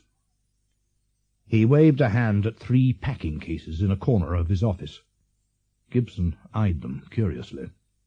"You can't train your men properly unless you know what they are, so I'm letting you know now, but you'll be the only man in the squadron to know. Keep it that way." A corporal brought in a hammer, and Cochrane sent him out of the room while Gibson gently prized the lids loose and lifted the battens.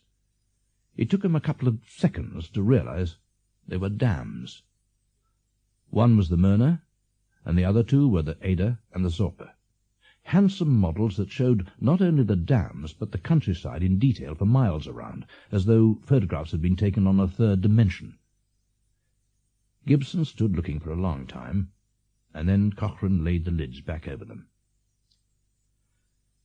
"Now you've seen what you're going to attack," he said. "Go and see Wallis again, and come and see me when you get back." The first thing Wallis said, eagerly, was, "How did you get on?" "Oh, only fair by day," Gibson said, "but pretty awful at night. In fact, flying level at night over water at 150 feet seems plain impossible."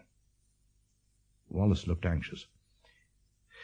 "Well, we still have some time to work out some way of doing it," he said. "We have to. Now, I'll tell you more about this Downwood business." "Downwood?" said Gibson. "The code name for the raid." Wallis explained how the bombs were to explode deep against the dam walls.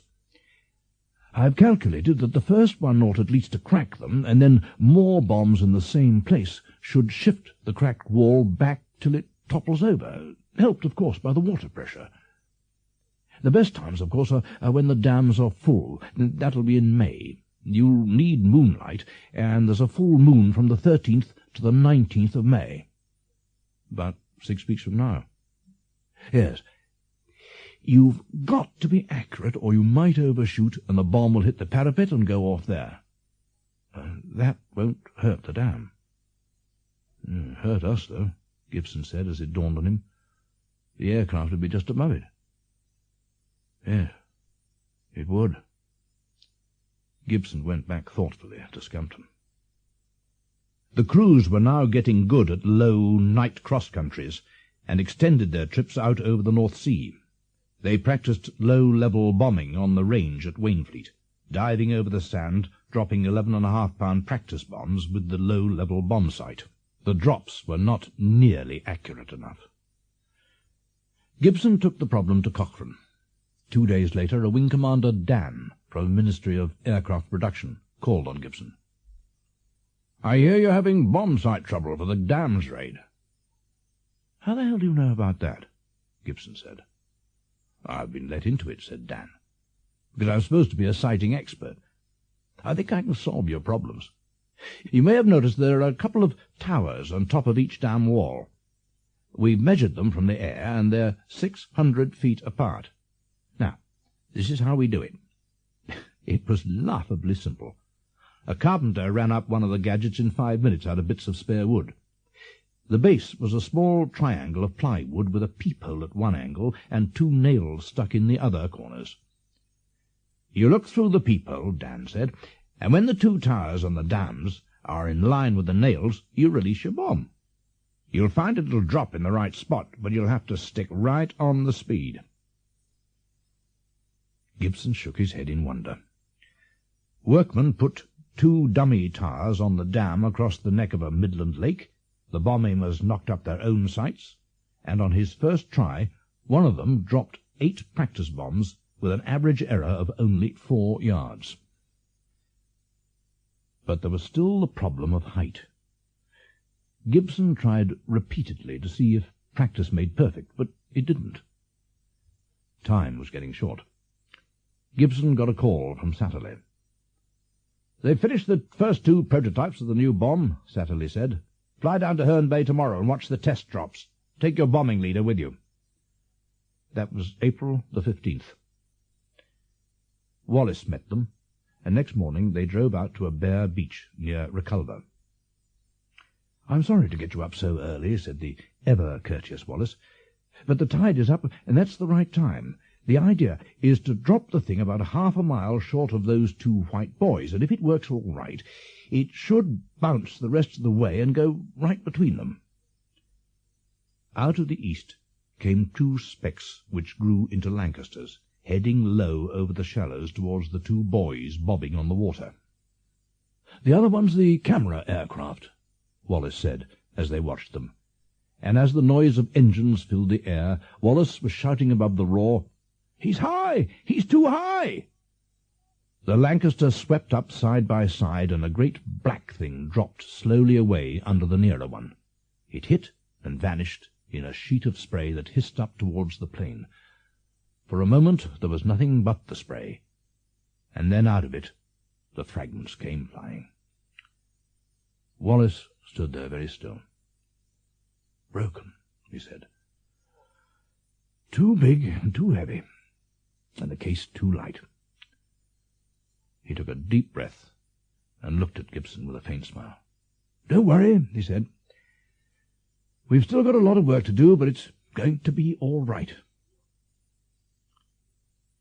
Cochrane set the backroom boys to work on the problem of keeping the aircraft at exactly 150 feet.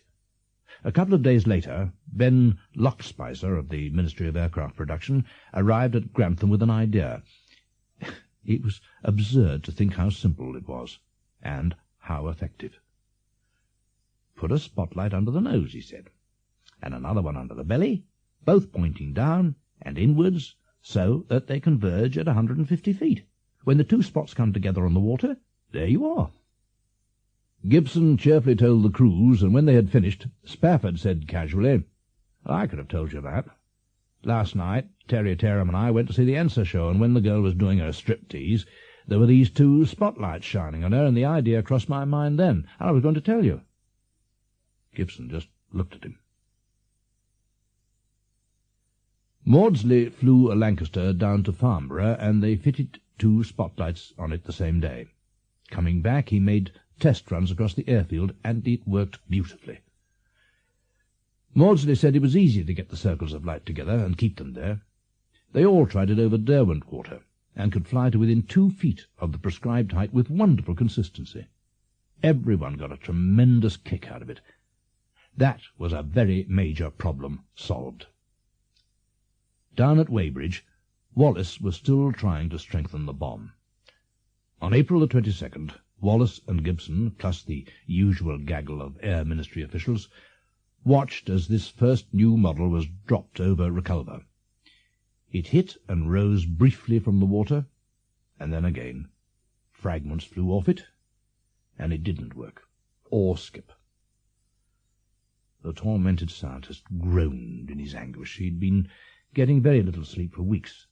3 weeks now to the time of the raid, and if they couldn't make it then, it would have to be put off for another year, probably, in view of official scepticism, forever. Wallis became aware of Gibson beside him. "It's the first impact that does the damage," he said. "I'd allowed for the extra weight that quadruples the blow, but a 5-tonner drops just that much faster." Gibson said, "Oh, you didn't miss by much." "Marginal, but enough." Wallis sighed. "A bit slower, a bit lower, say 60 feet, and I'd bet my life on it." A silence fell between the two, and Gibson could feel his scalp crawling a little. He had an unpleasant feeling that he was going to break the first rule of the service: never volunteer for anything. He said quietly, "You really think 60 feet would do it, sir?" Wallis said absently, "Yes, I'm certain. The initial impact would be so much less. Gibson said hesitantly, "Maybe we could have a crack at that, sir." Wallis said, "It's good of you to suggest it, Gibby, but I said my life, not yours. 60 feet against a defended target wouldn't give you much chance, would it?" Gibson was thinking of his 173 missions, and he still had a whole skin. Just one more to do. Did he have the guts to do it? Did he have the right to ask the others? He said, "Well, maybe we'd have a little more chance now than you realize, sir. I didn't have time to tell you before, but we've solved the height problem." Wallis looked at him in mild surprise, changing to excitement as Gibson explained about the fore and aft lights. At the end, all Wallis could say for a while was, "Good heavens!" in an astonished sort of way. The two stood in silence, while Wallis creased his brow in thought. Gibson thought he could practically hear the computer mind ticking over. Wallis started spelling it out, talking half to himself. "Yes, you could alter the angle of the lights for 60 feet. I can calculate a new speed and range from target for bomb releases." He broke off and looked directly at Gibson. "You know you and your chaps would not only have to fly much lower into the defences, you'd have to delay the drop until you were much nearer the dams. Isn't that too risky?" "No, sir," Gibson lied. "They won't be expecting us," he added. Wallis said, his voice a little unsteady with emotion, "Thanks, Gibby. And to all your boys. I don't know what else to say. I wish it were my life in the balance, not yours." Gibson said with enforced cheerfulness, "Oh, I wouldn't worry too much about it, sir. They won't be expecting us at 60 feet at night. If the bomb works at 60 feet, we'll give it a go." Wallis seemed to find it a little difficult to speak for a moment, and then he said cautiously, "Well, we're not there yet. First, we have to make sure. Test another strengthened bomb from 60 feet. We haven't got much time." They turned towards the waiting cars. Wallis went back to Weybridge, and Gibson arrived a few hours later at Scampton. He called the pilots, bomb-aimers, and navigators together and told them that the arrival of the modified Lancasters might be delayed a day or two, as technicians from Farnborough and Adborough would be adjusting the height lights to converge at 60 feet. That was the new height for dropping the bomb. He said it calmly, without histrionics, and there was hardly even a gasp. As one of them said years later, "You have to be breathing to gasp." On April the 29th, Wallis finished another strengthened bomb and had it flown to Reculver for the drop. Rain was pouring down, but Wallis, out on the dunes, didn't even notice it as he watched the Lancaster charging out of the east towards the markers. The pilot had her tucked down neatly to 60 feet at just under 250 indicated airspeed, squinting through the rain squalls to hold his height and see the markers. The bomb fell slowly, hit cleanly, and worked. From the first creamy splash of impact it soared up and away, splashed down again without any distortion a couple of 100 yards farther on, and then on, till she slid through the marker buoys. At midnight on May the 13th, a convoy of covered lorries rolled round the perimeter track to the bomb dump at Scampton. A cordon of guards gathered round, and the bombs were trolleyed into the dump and hidden under tarpaulins. Gibson drove off to see Satterley and planned the routes for the raid, taking with him Group Captain Pickard, of F for Freddy fame, because he was a gen man on German flak positions, and on a low-level raid there's nothing more important than plotting a track between the known flak. They spread their maps out on the floor and carefully penciled in 2 separate tracks that wound in and out of the red blotches of the known flak.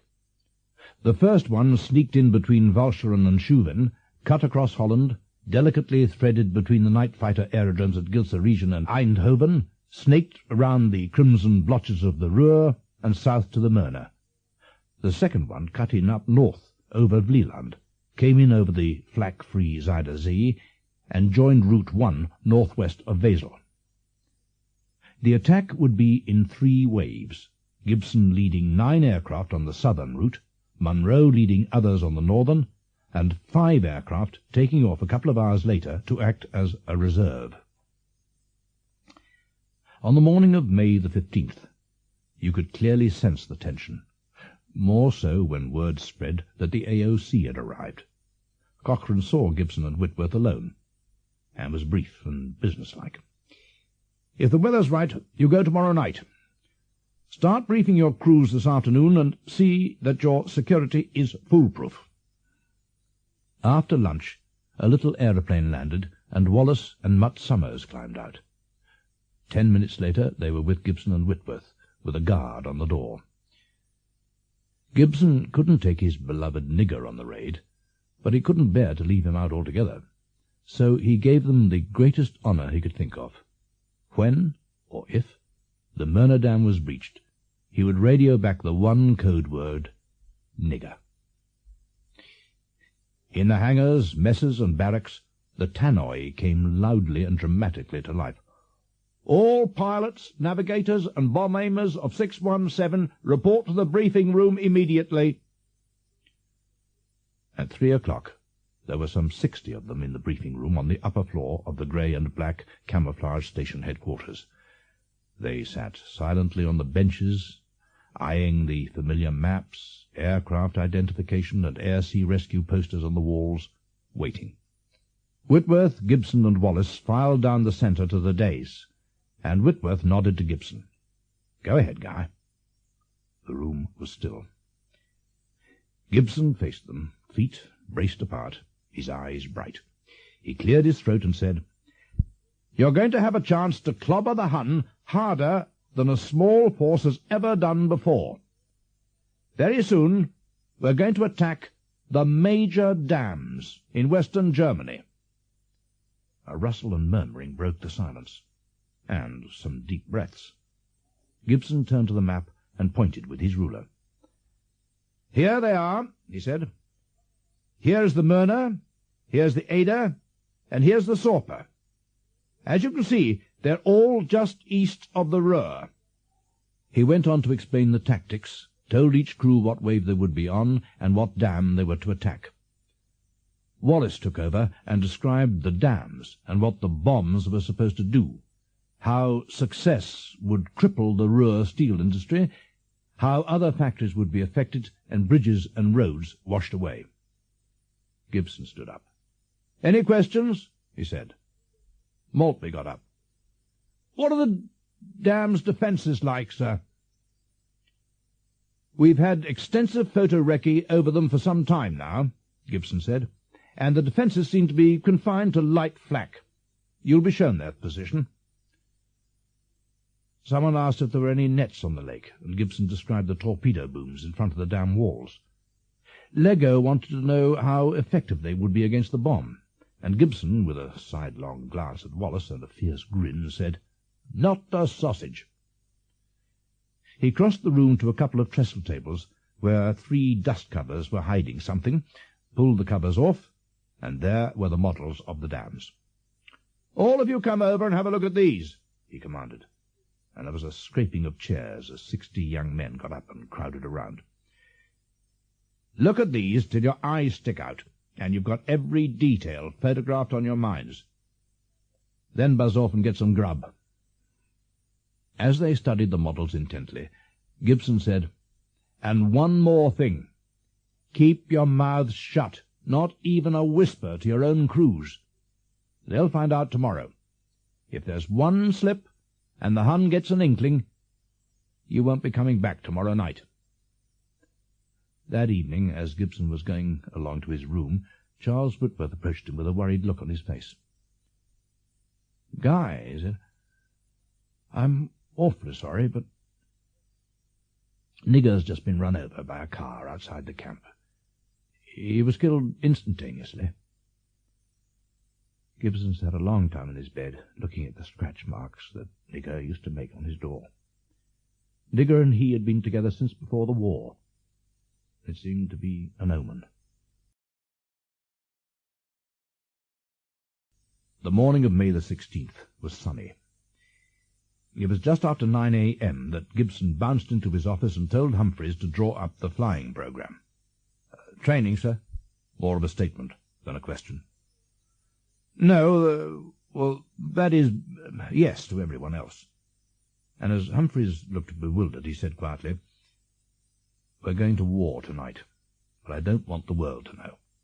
Mark the list, night flying programme, and don't mention the words battle order." Watson, the armament chief, was dashing around busily, and Trevor Roper was seeing that all guns were loaded with full tracer that shot out of the guns at night like angry meteors, and to people on the receiving end looked like cannon shells. Towards noon a mosquito touched down with the last photos of the dams. The water in the Myrna was 4 feet from the top. After lunch, Gremlin Matthews, meteorological officer at Grantham, spoke to all the other Group Met officers on a locked circuit of trunk lines for half an hour. Such conferences rarely found agreement, but this time they did. The lively, bespectacled figure of the Gremlin walked into Cochrane's office as soon as he'd put the receiver down. "It's all right for tonight, sir." He gave a definite prediction of clear weather over Germany. Cochrane went out to his car and drove off towards Scampton. The tannoy sounded about 4 o'clock, ordering all 617 crews to the briefing room, and soon there were 133 hushed young men sitting on the benches. 2 crews were out because of illness. Gibson repeated what he had told the others the previous day, and Wallis, in his earnest, slightly pedantic way, told them about the dams and what their destruction would do. Cochrane finished with a short, crisp talk. The final line-up was Formation 1, 9 aircraft in 3 waves, taking off with 10 minutes between waves. Gibson, Hopgood, Martin, Young, Astle, Maltby, Maudsley, Knight, Shannon. They were to attack the Myrna, and after the Myrna was breached, those who had not bombed would go on to the Ada. Formation 2, 1 wave in loose formation. McCarthy, Byers, Barlow, Rice, Munro. They were to attack the Sorpe, crossing the coast by the northern route as a diversion to split the German defences. Formation 3, Townsend, Brown, Anderson, Otley, Burpee. They would take off later as the mobile reserve. Supper in the mess was quiet, the calm before the storm. No one said much. The non-flying people thought it was to be a training flight, but the crews, who knew it was going to be business, probably sticky, couldn't say so, and there was a faint atmosphere of strain. After supper they drifted down to their hangars in 2s and 3s and started to change. It was not 8 o'clock yet. Still an hour to take off, and still broad daylight. They drifted over to the grass by the apron and lay in the sun, smoking and talking quietly. Gibson found himself wishing to God it were time to go, and knew they were all wishing the same. At 10 to 9 he said clearly, "Well, chaps, my watch says time to go." Bodies stirred on the grass with elaborate casualness, tossed their parachutes into the flight trucks, climbed in after them, and the trucks moved off round the perimeter track to the hard standings. At exactly 9:10, a red Very light curled up from Gibson's aircraft, the signal for McCarthy's 5 aircraft to start. The northern route was longer, and they were taking off 10 minutes early. Seconds later there was a spurt of blue smoke behind Munro's aircraft as his port inner engine started. One by one the engines came to life. Jeff Rice's engines were turning, then Barlow's, then Byers. At precisely 9:25, Gibson, in G for George, Martin, in P for Popsy, and Hopgood, in M for Mother, punched the buttons of the booster coils, and the wisps of blue smoke spurted as the engines whined and spun explosively. G for George waddled forward with the shapeless bulk under its belly, like a pregnant duck, Gibson had said, taxied to the south fence, swung its long snout to the north and waited, engines turning quietly. P for Popsy turned slowly in on the left, and M for Mother on the right. Gibson rattled out the monotonous orders of his final check. "Flaps 30. Pulford, the engineer, pumped down 30 degrees of flap and repeated, "Flaps 30. Radiators open, radiators open. Throttles firm." Pulford checked the nut on the throttle quadrant. "Throttles firm." "Prepare to take off," Gibson said, and checked through to all the crew on the intercom. "OK, rear gunner?" "OK." Then all the others. He leaned forward with his thumb up, looking to left and then to right, and Martin and Hopwood raised their thumbs back. Pulford closed his hand over the 4 throttles and pushed till the engines deepened their note. Then Gibson flicked his brakes off. There was the hiss of compressed air, and they were rolling, all 3 of them, engineers sliding the throttles right forward. The blare of 12 engines slammed over the field and echoed in the hangar. The tails slowly came up as they picked up speed, ungainly with nearly 5 tons of bomb and over 5 tons of petrol each. Gibson held her down for a long time, and the ASI was flicking on 110 miles per hour before he tightened back on the wheel and let her come unstuck after a long, slow bounce. 200 feet, they turned slowly on course, with the sun low behind. At 9:47, Dinghy Young led Astle and Maltby off. 8 minutes after that, Maudsley, Shannon and Knight were in the air. The final 5, the reserve aircraft, did not take off till 2 hours later. By the time they arrived in the target area, Gibson, if still alive, would know where to send them. In the ops room at 5 Group HQ at Grantham, Cochrane was walking Barnes Wallis up and down, trying to comfort him. Wallis was like an expectant father, fidgety and jittery, and Cochrane was talking of anything but the bomb, trying to get Wallis's mind off it. But Wallis could think of nothing else. A black Bentley rushed up the gravel drive outside, pulled up by the door, and the sentries snapped rigidly to attention as Harris himself jumped briskly out. He came into the ops room. "How's it going, Cocky?" "All right so far, sir," Cochrane said. "Nothing to report yet." They walked up and down the long room between the wall where the aircraft blackboards were and the long desk that ran down the other side where men were sitting. Satterley was there. The Gremlin, the intelligence man, and Dunn, chief signals officer, sitting by a telephone plugged into the radio in the signals cabin outside. He would get all the Morse from the aircraft there. He was too far for low-flying planes to get through by ordinary speech.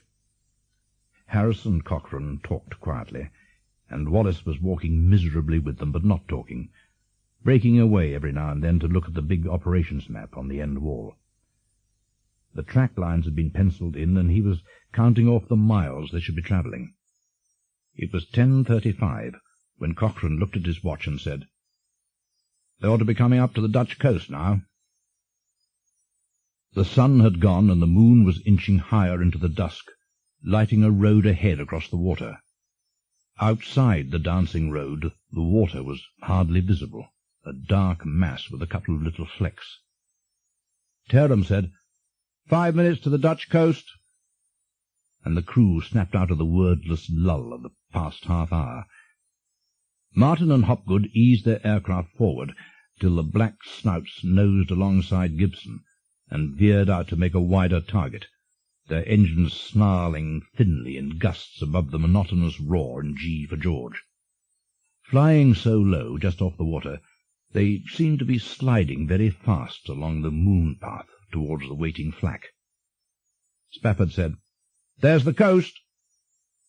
It was a black line lying dim and low on the water, and then, from a couple of miles out on the port side, a chain of glowing little balls was climbing into the sky.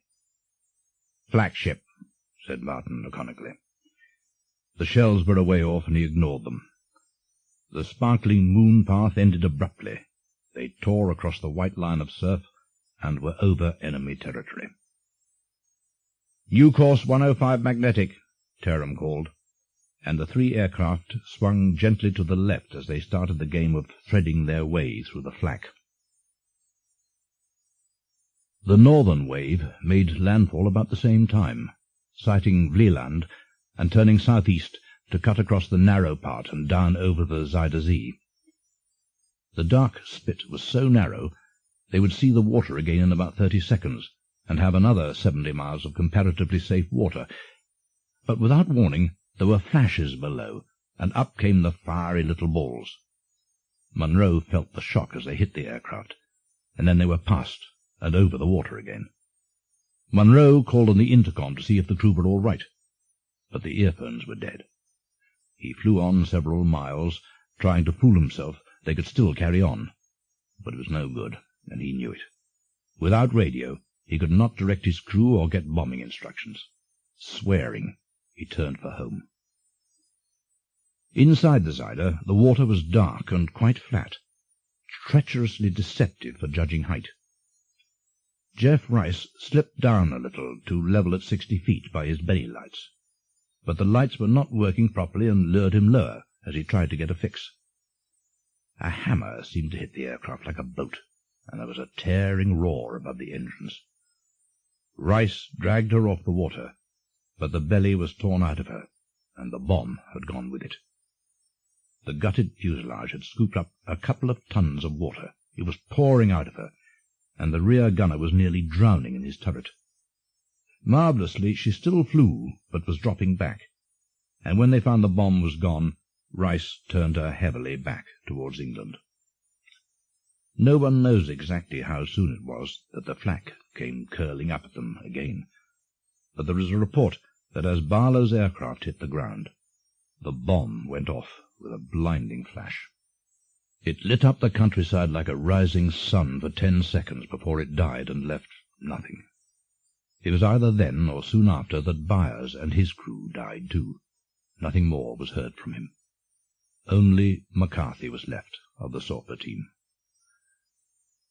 Over Holland, Gibson, Martin and Hopgood were down as low as 40 feet, playing hide-and-seek with the ground, the bomb-aimers calling terse warnings as houses and trees loomed up, and the aircraft skimmed over them.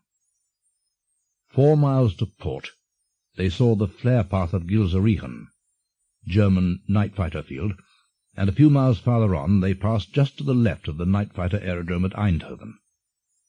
They could expect night fighters now. The ops rooms for miles around must be buzzing. Martin and Hopwood closed in on each side of Gibson for mutual protection. Just past Eindhoven, Gibson led them in a gentle turn to the northeast on the new course that would take them round the bristling guns of the Ruhr. A few miles back, the others were on course too. Dingy Young pinpointed over the canal at Roosendaal and turned delicately to take them between the fighter fields. But Bill Astle didn't seem sure that this was the exact turning point. He bore off a little to the south for a minute, and then turned back, but had fallen half a mile behind and was a fraction off track. They didn't see him again, and it must have been quite soon after that that the flak, or fighter, whatever it was, got him. The leading three slid across the border into Germany and saw no light or movement anywhere, only darkness filled with the beat of engines. Terham thought they were south of track, so they edged to the north, a little nervily, because this was the treacherous leg. They were coming up to the Rhine to sneak between the guns of Hulst and the Ruhr. Just short of the river, some 12 light flak guns opened up without warning. The aircraft gunners squirted back at the roots of the tracer, and then they were out of range. No one badly hit. The Rhine was rushing at them, and up from a barge spat a thin line of tracer, but they were past before the bullets found them. 2 minutes later, more guns opened up, and this time 3 searchlights lit on Gibson. Foxley and Deering were shooting at the searchlights. One of them popped out, but the 2 others held, and the air was full of tracer. The rear gunners came into action. The searchlights switched to Martin, blinding him, and Gibson could read the big P on the side of the Lancaster. Every gun was firing, the aircraft juddering with the recoil, and then they were through, with throttles wide. Ahead, and just to the left, another searchlight sprang into life and caught Gibson. Foxley was firing instantly, holding his triggers in a long burst, his tracer whipping into the light. It flicked out, and as they went over in the dying glow, they saw the gunners scattering. Tammy Simpson opened up from the rear turret till they were well out of range.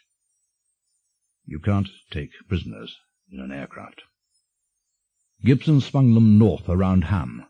Terham said, "You course, skipper, 165 magnetic." And then they were hugging ground on the last leg, slicing between Soest and Werl. Now the moon was high enough to light the ground, and ahead loomed the dark hills that cradled the water. They climbed to the ridge that rimmed the horizon, crossed into the valley, and down below lay the flat sheet of Myrna Lake. It was like looking down on the model, the same saucer of water, the same dim fields, and across the neck of the lake the squat rampart hugging the water, crowned by the towers. In the half-light it looked like a battleship, but more impregnable. Reinforced concrete 100 feet thick.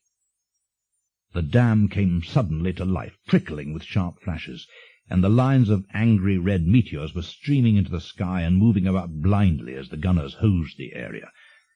The pilots swung the aircraft away and headed in wide circles around the lake, keeping out of range and waiting for the others. There seemed to be about 10 guns, some in the fields on each side of the lake near the dam, and some in the towers themselves. Gibson started calling the other aircraft, and one by one they reported, except Astle. He called Astle again at the end, but Astle had been dead for an hour. After a while Gibson gave up, and said soberly over the intercom, "Well, boys, I suppose we'd better start the ball rolling."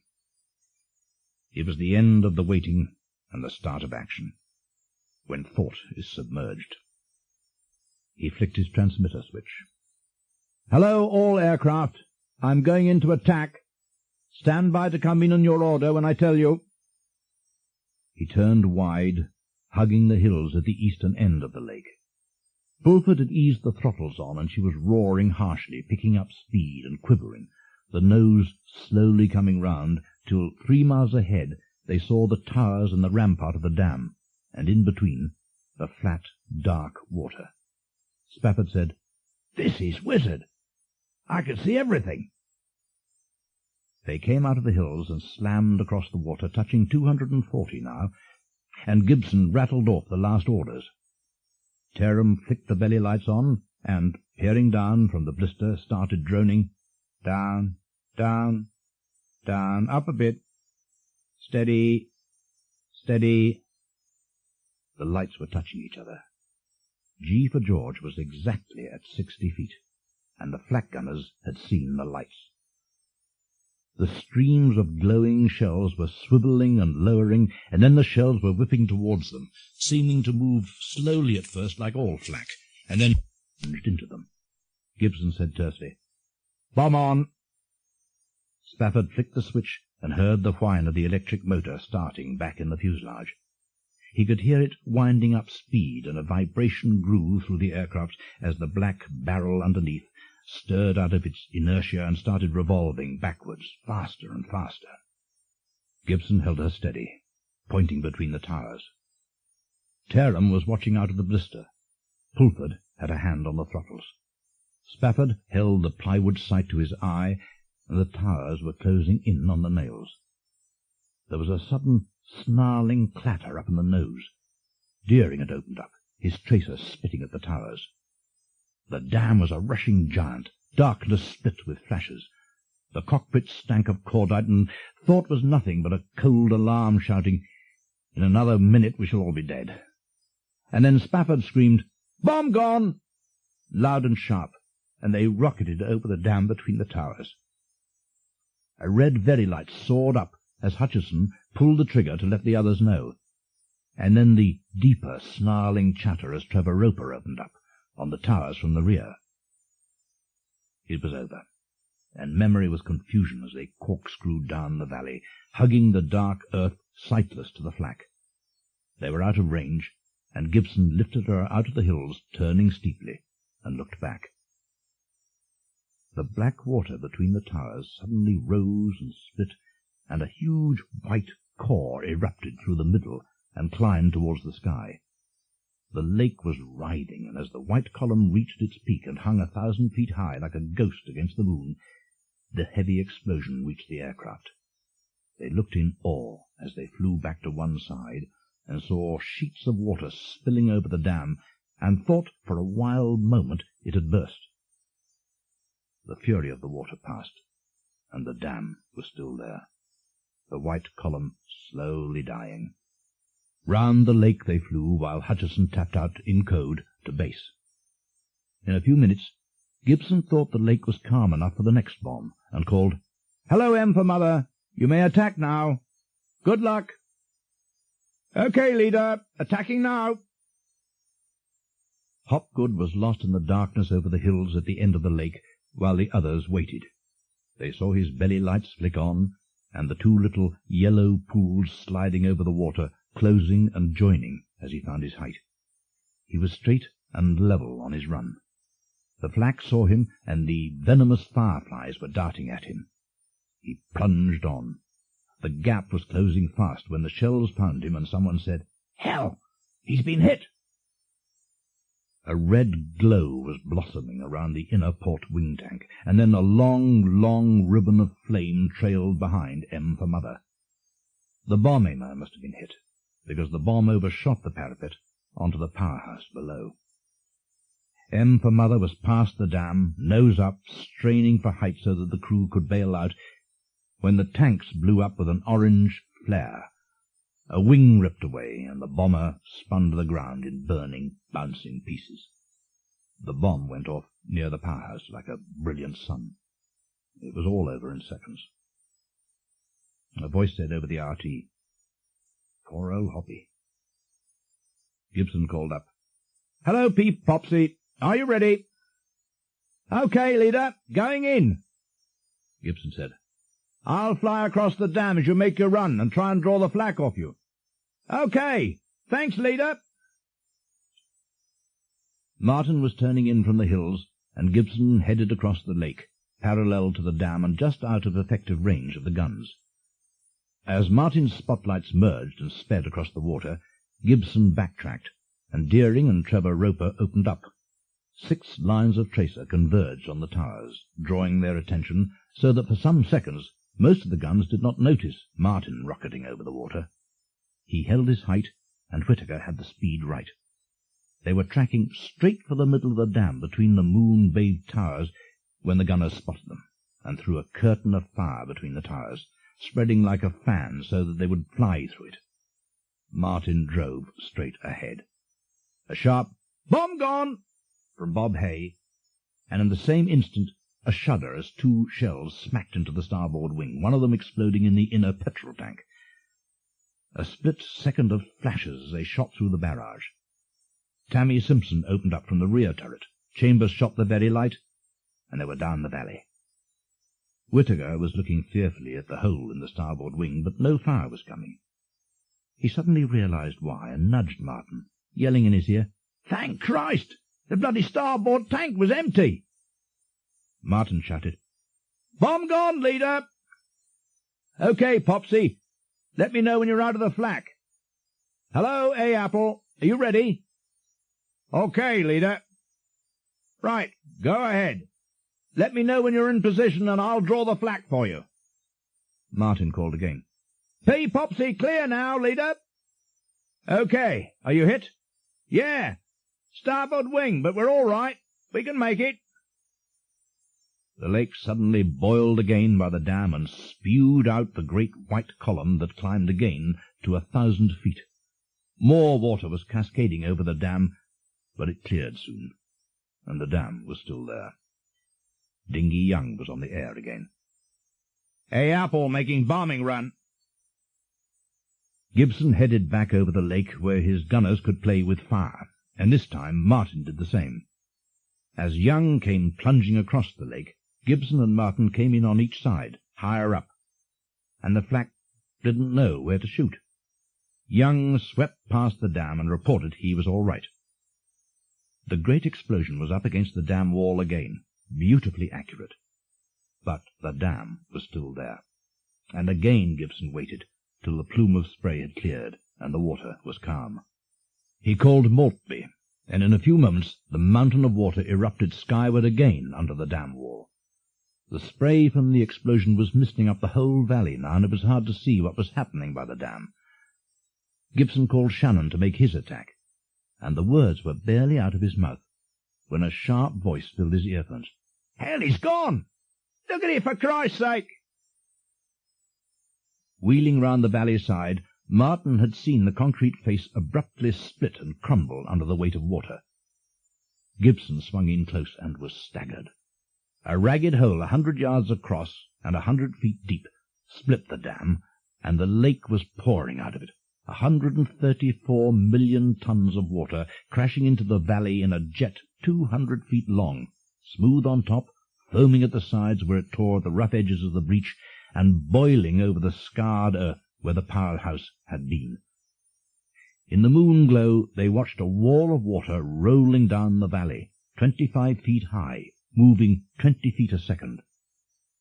The awed silence was broken by a babble of intercom chatter as they went mad with excitement, the only man not looking being Hutchison, sitting at his keyboard, tapping out the word "nigger." Soon the hissing steam and spray blurred the valley.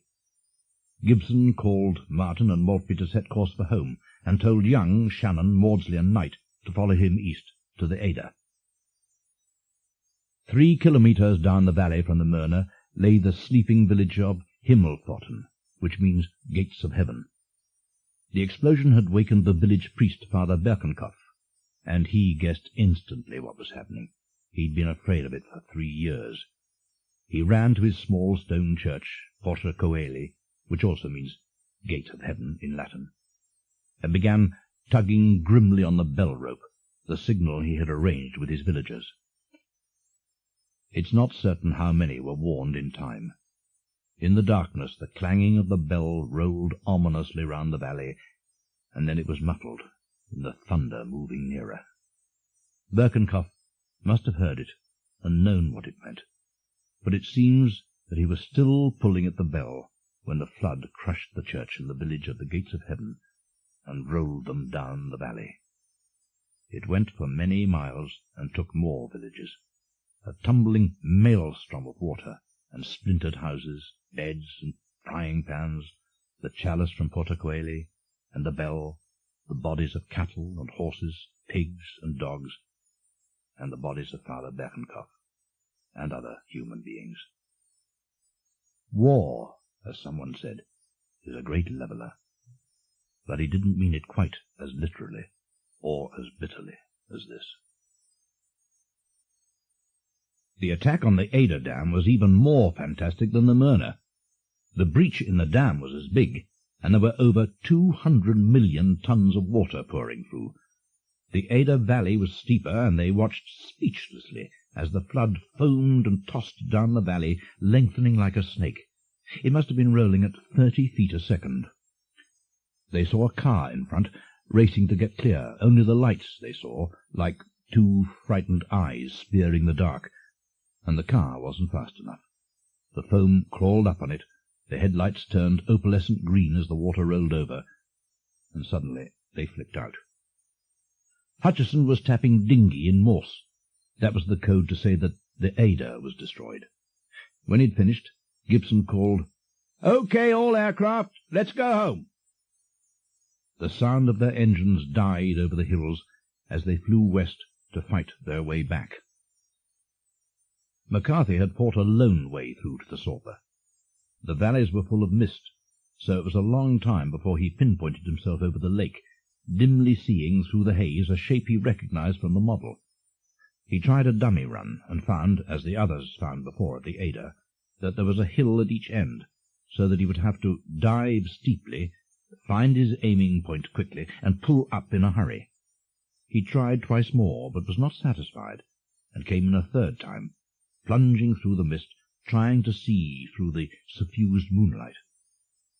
Johnson picked up the aiming point, and seconds later yelled, "Bomb gone!" and they were climbing up over the far hills when the bomb exploded by the dam wall. McCarthy dived back over the dam, and they saw that the crest had crumbled for 50 yards. As they turned on course for England, Eaton tapped out the code word that told of their successful drop. Maltby was first back, landing in the dawn and finding the whole station had been waiting up since dusk. Harris, Cochrane, and Wallis met him at the hard standing, and he told them what he'd seen. One by one the others landed, and were driven to the ops room, where Harris, Cochrane, and Wallis listened intently. Gibson came in, his hair pressed flat from 8 hours under his helmet. "It was a wizard party, sir," he said. "Went like a bomb, but we couldn't quieten some of the flak. I'm afraid some of the boys got the hammer. Don't know how many yet. Hopgood and Maudsley for certain." They had bacon and egg and stood round the bar with pints, drinking and waiting for the others. It was an hour since the last aircraft had landed. Shannon and Dingy Young had ditched. And someone said, "What, is the old soak going to paddle back again? That's the 3rd time he's done it. He'll do it once too often." Young had, in his dinghy this time. Wallis was asking anxiously, "Where are they? Where are all the others?" Summers said, "Oh, they'll be along. Give 'em time. They probably landed somewhere else."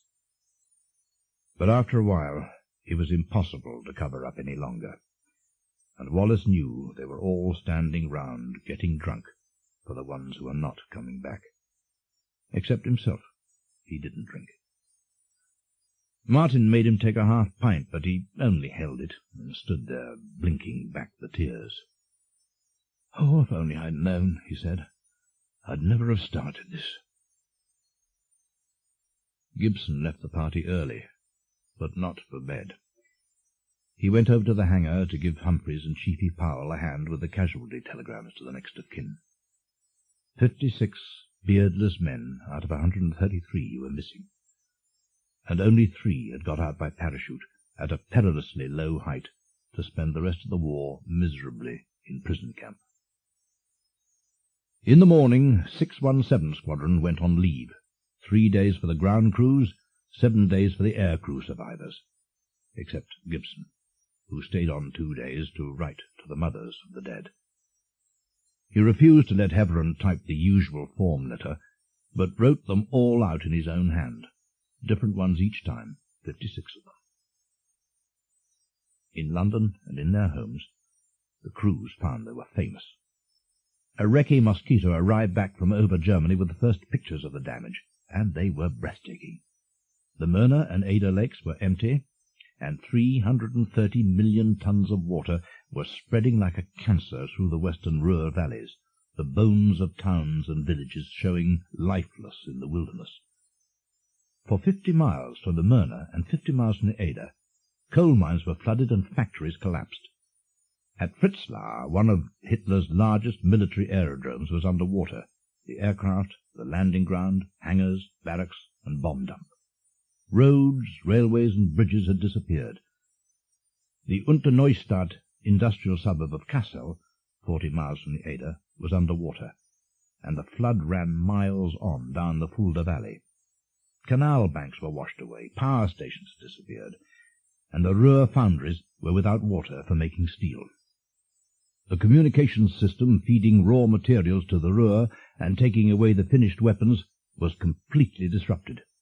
In the small town of Neheim alone, 2,000 men, including 1,250 soldiers, were diverted to repair damage. Another 2,000 men were trying to repair the dams. And in the months ahead, in the Battle of the Ruhr, there was not enough water to put the fires out. 125 factories were either destroyed or badly damaged, nearly 3,000 hectares of arable land was ruined, 25 bridges had vanished, and 21 more were badly damaged. For 617 Squadron, the famous dams raid was only a beginning. They went on to fresh exploits and greater glory. They evolved a new form of precision bombing which enabled a specific military target to be hit accurately and destroyed. They became a special duties squadron, and took part in the famous raid on Tromsø Fjord in Norway, in which the German battleship Tirpitz was sunk, and in raids on the German U-boat pens at Brest, Hamburg, and Fage, near Bremen. At the end of the war against Germany, they were detailed to go to Okinawa as the RAF's contribution to the strategic bombing of Japan. They were all set to go when the 2 bombs, so much deadlier than anything 617 Squadron would have believed possible, fell on Hiroshima and Nagasaki, and Japan surrendered. All that is left of the old days now are the squadron number and the tradition. The men who won over 150 decorations and made the tradition are scattered, and many of them are dead. Gibson is dead. He went to America, and when he came back he toyed with the idea of going into politics, but decided to stay in the RAF. On July the 11th, 1944, he was disconsolately flying a desk when Mickey Martin flew over in a Mosquito, and Gibson eyed the little plane wistfully. Martin took him up for a couple of circuits, and then Gibson flew it himself. He said when he landed, "I'm fed up with sitting on my tail. I'm going back on ops." He worried his seniors till they reluctantly agreed, and a few weeks later Gibson took off in a Mosquito for one last raid to act as master bomber of 5 Group on a factory at Ruhr, near the Ruhr. He guided the bombing, and when it was over, they heard his voice on the RT saying, "OK, chaps, that's fine. Now beat it home." No one knows exactly what happened after that. They think that Gibson may have been hit by flak. He crashed into a low hill in Holland, 60 miles from Ruhr, on the way home, and the Dutch buried him there. Martin distinguished himself as a night fighter pilot, winning another bar to his DFC. After the war, he shepherded the squadron of vampires in the first jet flights across the Atlantic. Then he broke the London, Cape Town and return record in a Mosquito. At Weybridge, Wallis stayed the white-haired patriarch, pink-faced, gentle, and abstracted as ever. He remained an old-fashioned scientist with new-fangled ideas, forever browsing over the same old drawing-board, still getting outlandish ideas which unaccountably worked. Strange about Wallis. He designed and constructed the only successful British airship during the 30s. Then he designed the Wellesley bomber, which captured the world's long-distance flight record. Then he designed the Wellington bomber, which was the early mainstay of the RAF Bomber Command, and was still operational into the 50s. But the only official recognition he ever received was the CBE after the Dams raid. Then, early in 1969, some 26 years too late, the British government belatedly offered him a knighthood. He accepted, without much feeling one way or the other. After the war, his friends urged him to claim a reward for his wartime inventions, but he said that if he did, he would never touch such money for himself. When asked why, he referred to a story in the Bible about David, Samuel 2, chapter 23. It ends with the words, "Is not this the blood of the men that went in jeopardy of their lives?"